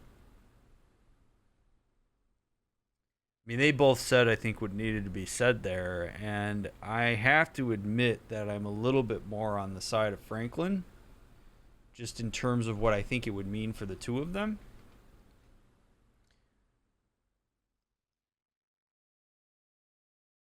They're operating from their own planes of reality, and neither one of them is necessarily right or wrong.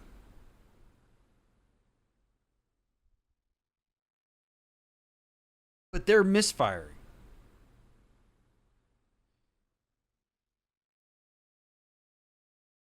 Lamar talks about wanting to get out, but anytime there's an opportunity to get out that doesn't align with what he's expecting, he fights back on Franklin. And I think it's maybe a result of Franklin not meeting Lamar where he's at. But I also think it's a result of of Lamar not willing to move himself forward with Franklin. So you sort of have unstoppable force and immovable object. Like they're at a stalemate because Lamar doesn't want to acknowledge that maybe there's alternative ways to do this, and Franklin doesn't want to empathize as much with Lamar as he can. But I do think it's valid that when Franklin says, I've saved your ass a lot, and then Lamar says that's what you're supposed to do, we're getting into the territory of taking a friendship for granted. This gets into the dangers of an unconditional relationship. You should not strive for unconditional relationships. Not even in your romantic relationships. Because unconditional relationships mean disrespected boundaries, unrealistic expectations, lack of appreciation. It's easy to sort of flatline through unconditional relationships. When relationships are conditional and boundaried, it sets a precedent and it sets a standard. One that if everybody's in on is pretty damn good. So they're talking about the conditions of their relationship while relying on the unconditional nature of it, particularly Lamar, and that's problematic. There's no reason why you shouldn't express appreciation to Franklin every time he saves your ass, Lamar, because that's a choice that he makes. He doesn't have to do that.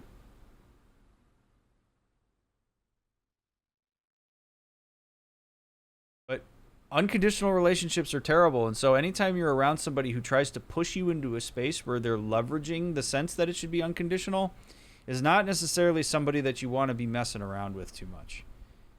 Because it's too much of an expectation and it's too much of an accountability mitigation, and we don't want that in relationships. Lady Sophine, thank you so much for the 13 months. I really appreciate it.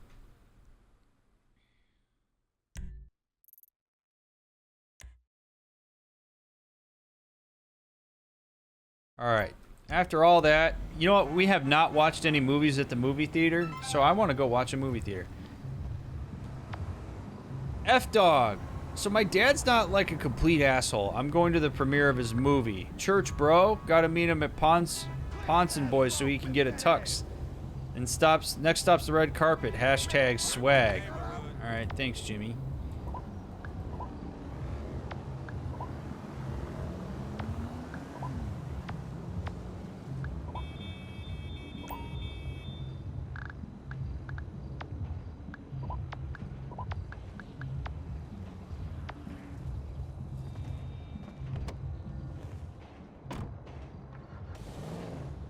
Didn't even know you could do that? Hell yeah, you can do that. It's like Red Dead.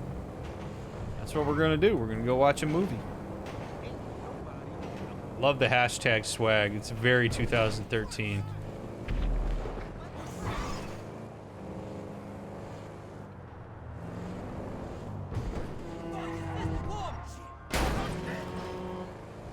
Man, only inches.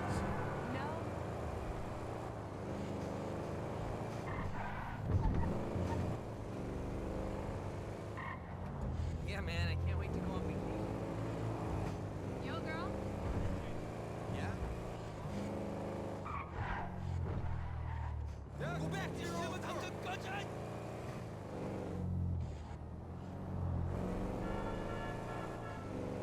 Righty.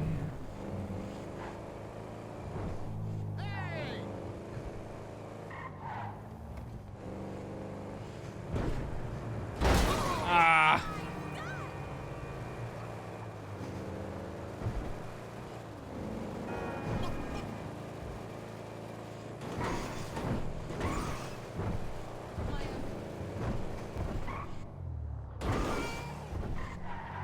Oh. Okay.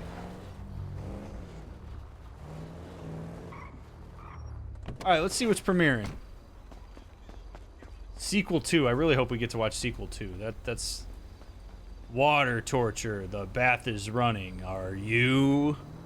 Yo. Capolavoro, reissued, remastered, resubtitled. The unforgettable classic that still nobody understands. What's up, man? Sorry, the movie theater's closed. Are you serious?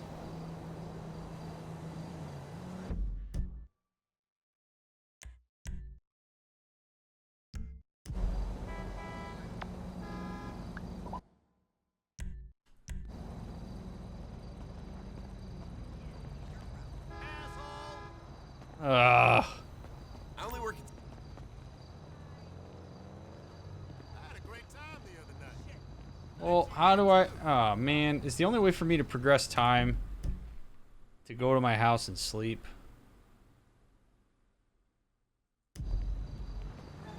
That's right. I'm confident. You would be too if you trained the likes of Bullshit, man. Come on. This is supposed to be a city that doesn't sleep. That's unacceptable, man.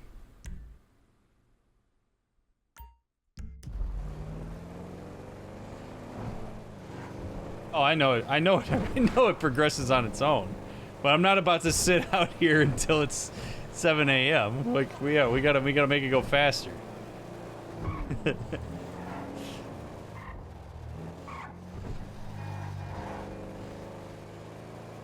We gotta go sleep. Are the theaters in Vegas open at this hour? They used to be. COVID messed a lot of stuff up with hours. Vegas used to be open 24/7, just with almost everything. It was awesome. Anything you wanted to do at any time in the day, you could basically do it. And COVID happened, and... Baby, what are you doing? The neighbors are gonna see this. You're always at that fucking golf course. You know I've got a competition coming up. Look, can't we talk about this inside? Oh, really? You think I was born yesterday? Who plays golf at midnight?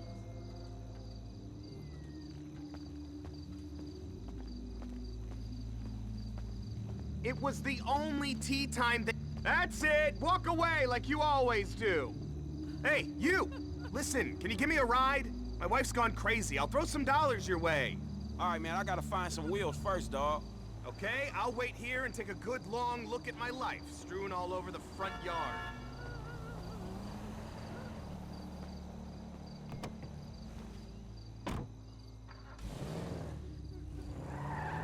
Thanks, man. Just let me grab my favorite iron. She's not getting that. What a mess. A really great wardrobe out for all to see. Whatever. I can't deal with it right now. Can you drop me off at the golf club in Richmond? At least I know I'll be welcome there. You just gonna leave your shit all over the driveway? Yeah, I'm not giving her the satisfaction of cleaning that up. I'll go to the club, get a few drinks in me, and hope either her meds have kicked in or the gin is worn off by the time I get back. I appreciate you doing this, by the way. I know it's kind of a weird one. What's your name? Franklin, man. Good to meet you. I'm Castro. Oh, okay. What is that? Italian? Spanish? Pure wasp, I'm afraid. My sister's called Muffy, so I think I got off lightly. So what was that all about? Just the usual psycho female stuff. She thinks I've got another woman on the side. Do you? And do you? That's not the point. She doesn't know that I have one. Okay, guy to guy now.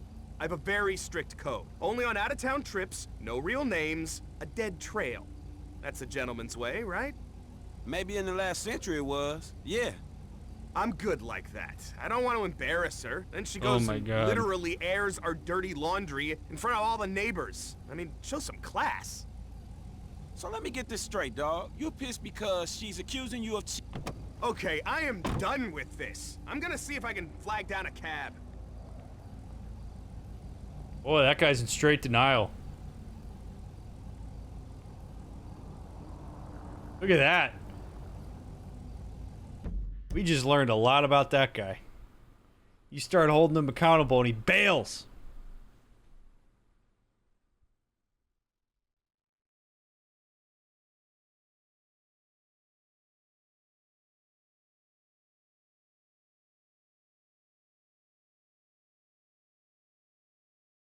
Run away from it.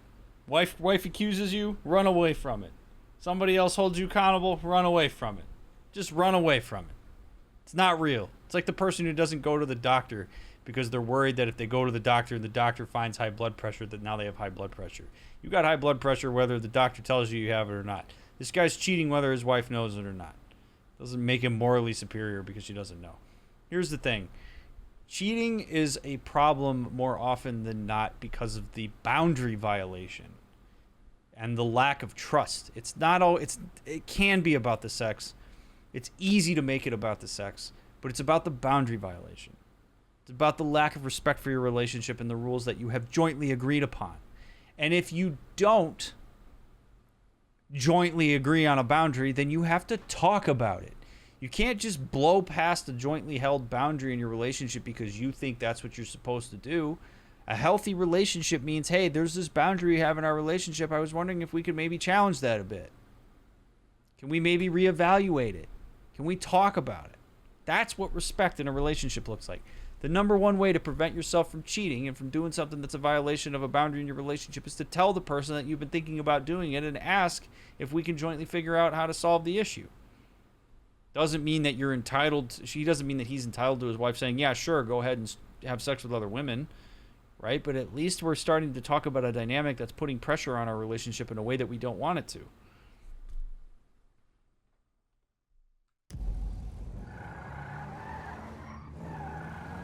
All right, good luck with your cab, brother. Maniac! What the hell are you doing, dude?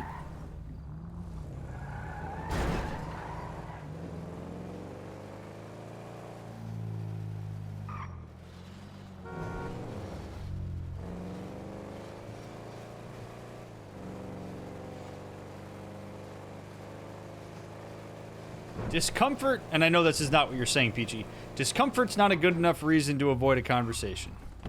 Especially when it's important. Some of the most important conversations you'll ever have are uncomfortable. Alright, now where's my bed in this big-ass house? Stairs? I think it's downstairs.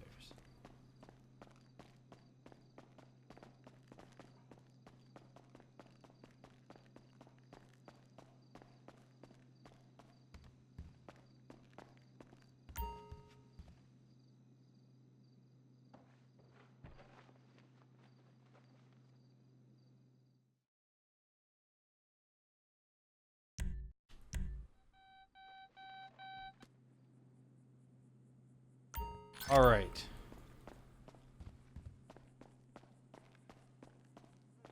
Took a little siesta.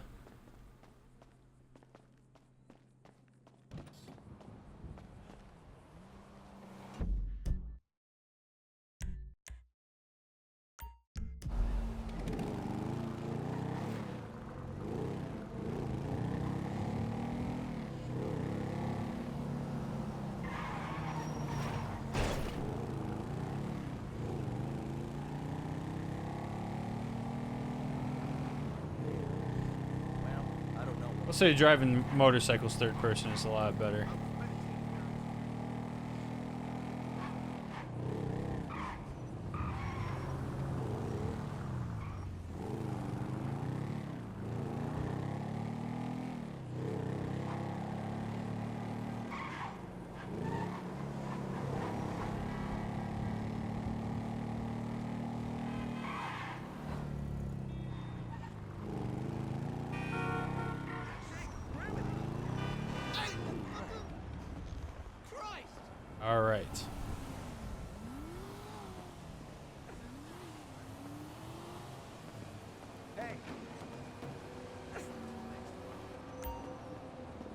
Now showing Capo Lavoro. Press E to watch the movie. All right.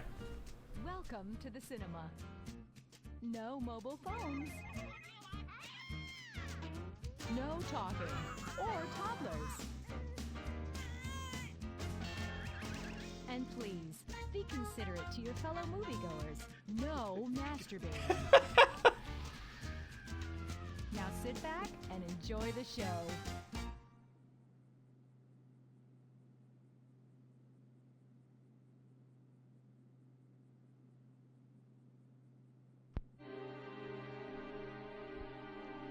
Capo Lavoro.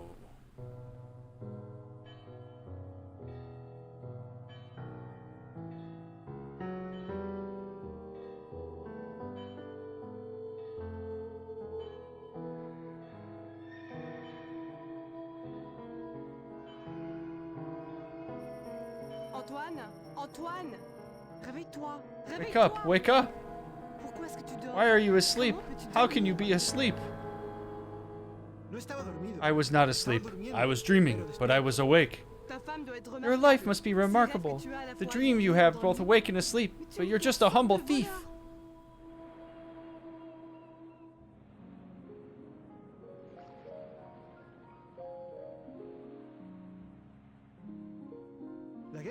War made me a whore and you a thief. Or was it the other way around? Freud has a lot to answer for. Who said that? Who are you? Show yourself. Antonio, what are you talking about? Please, Antonio, please.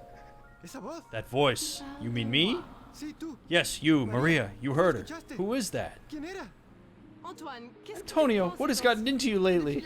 Since Luigi's death, you're really not yourself. If you say so, my dear. If it makes you happy, you say so. I married a thief, a good honest thief, who knew his place in life.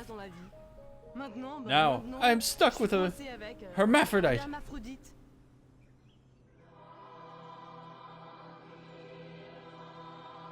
Not a word I thought I'd say on stream.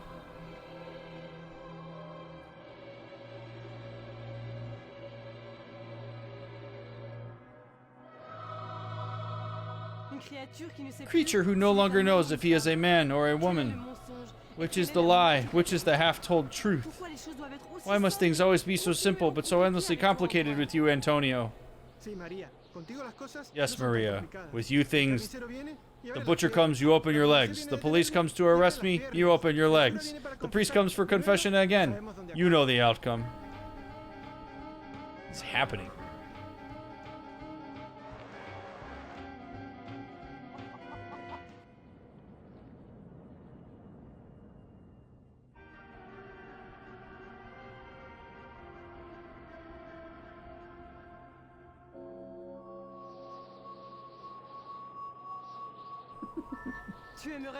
You'd like to see yourself as a victim, Antonio, but in this life, we are only prisoners of the jails we ourselves construct.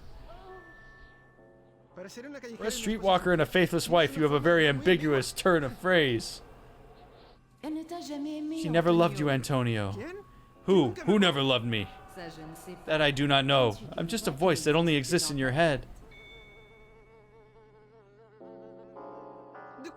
What are you talking about, Antonio?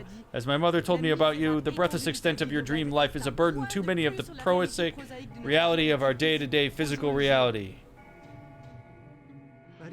Maria, my precious Maria. Your mother, forgive me, but I will not forgive myself if I do not confess. She was a very ugly woman with a soul she had stolen from the devil. Shame on you, Antonio, and your wretched and primal subconscious inadequacies.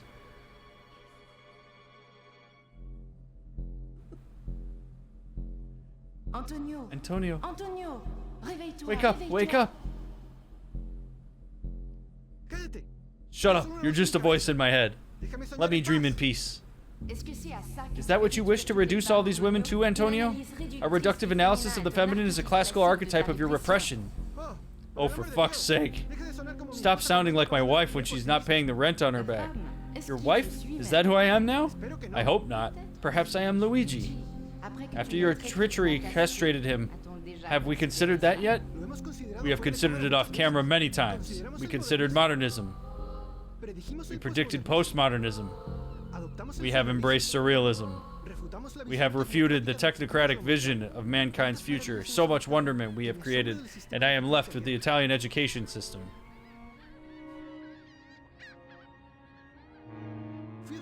I was taught my priests, and yet I know every blasphemy under the sun and revolving around the room. Oh, Antonio, now it is you who sounds like your wife. Perhaps it is your innermost desire to be hammered night and day by butchers and priests and policemen. You suggest I wish to lie with another man because I long to make things and hate myself for my destructive tendencies? I think that is a little simplistic, even for the subconscious of humble thief. Humility is like heaven for men such as you. Massively overrated. You should embrace hell. At least you will know some people there, like Luigi. Shut up about Luigi. He wasn't even a good man. Well, we can all justify the embodiment of our fall. Even Icarus did that as he plummeted into the azure Mediterranean. Classicism is thinking is the great weakness of the contemporary soul.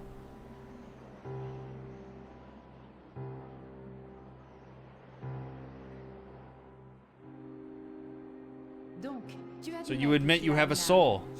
I am a communist, a thief, and a man of the people. Souls are means by which the ruling class imprison us. What is that thing again? What thing? Liberal use of Deus Ex Machina. What? Oh, Luigi. I thought you were dead. You killed me. But I forgive you in the sense that I do not exist any longer. So immortality is a myth? We are nothing but the physical embodiment of our own neuroses? Your wife told me that while she digested my sword in the marital bed. Oh my god. Is that the truth? The underlying anxiety of my reality? That what I justified expediency was really the manifestation of the horns on my cuckold's head? How can you ask such questions of a ghost?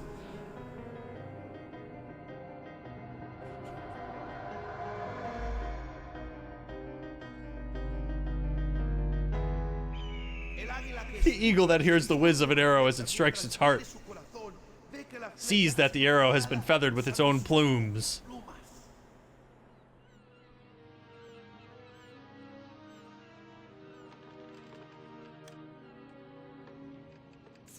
What a fine horse this is, Antonio. It's a boat. It's not a horse, it's my life. A man with such physical simplicity is a man I can indeed respect. You mean that it is my ability to negate humanity by robbing and overpowering my fellow creatures that I create the respect of you, the beautiful woman I stumbled across? No, it means that in your shallowness you have yet again sublimed the feminine into the masculine desire ideal form. As my mother predicted you would. It is a common mistake amongst traitors. Priest, and among sinners, gay man, and the repressed.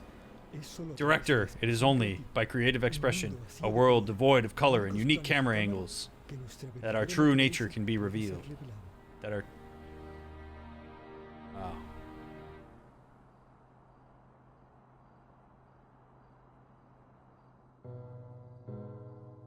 Dedicated to my mother.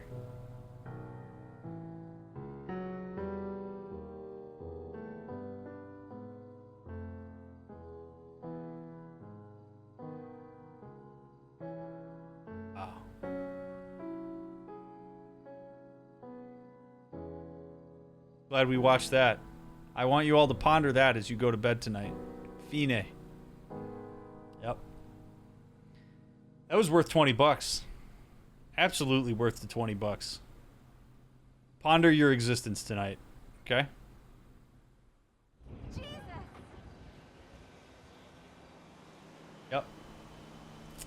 Yeah, that was great. That was great. I'd like everybody who's watching this on YouTube, I'd like you to take a second and meditate on that before you leave. Connect that to your experience of watching Grand Theft Auto 5 with a therapist, all right?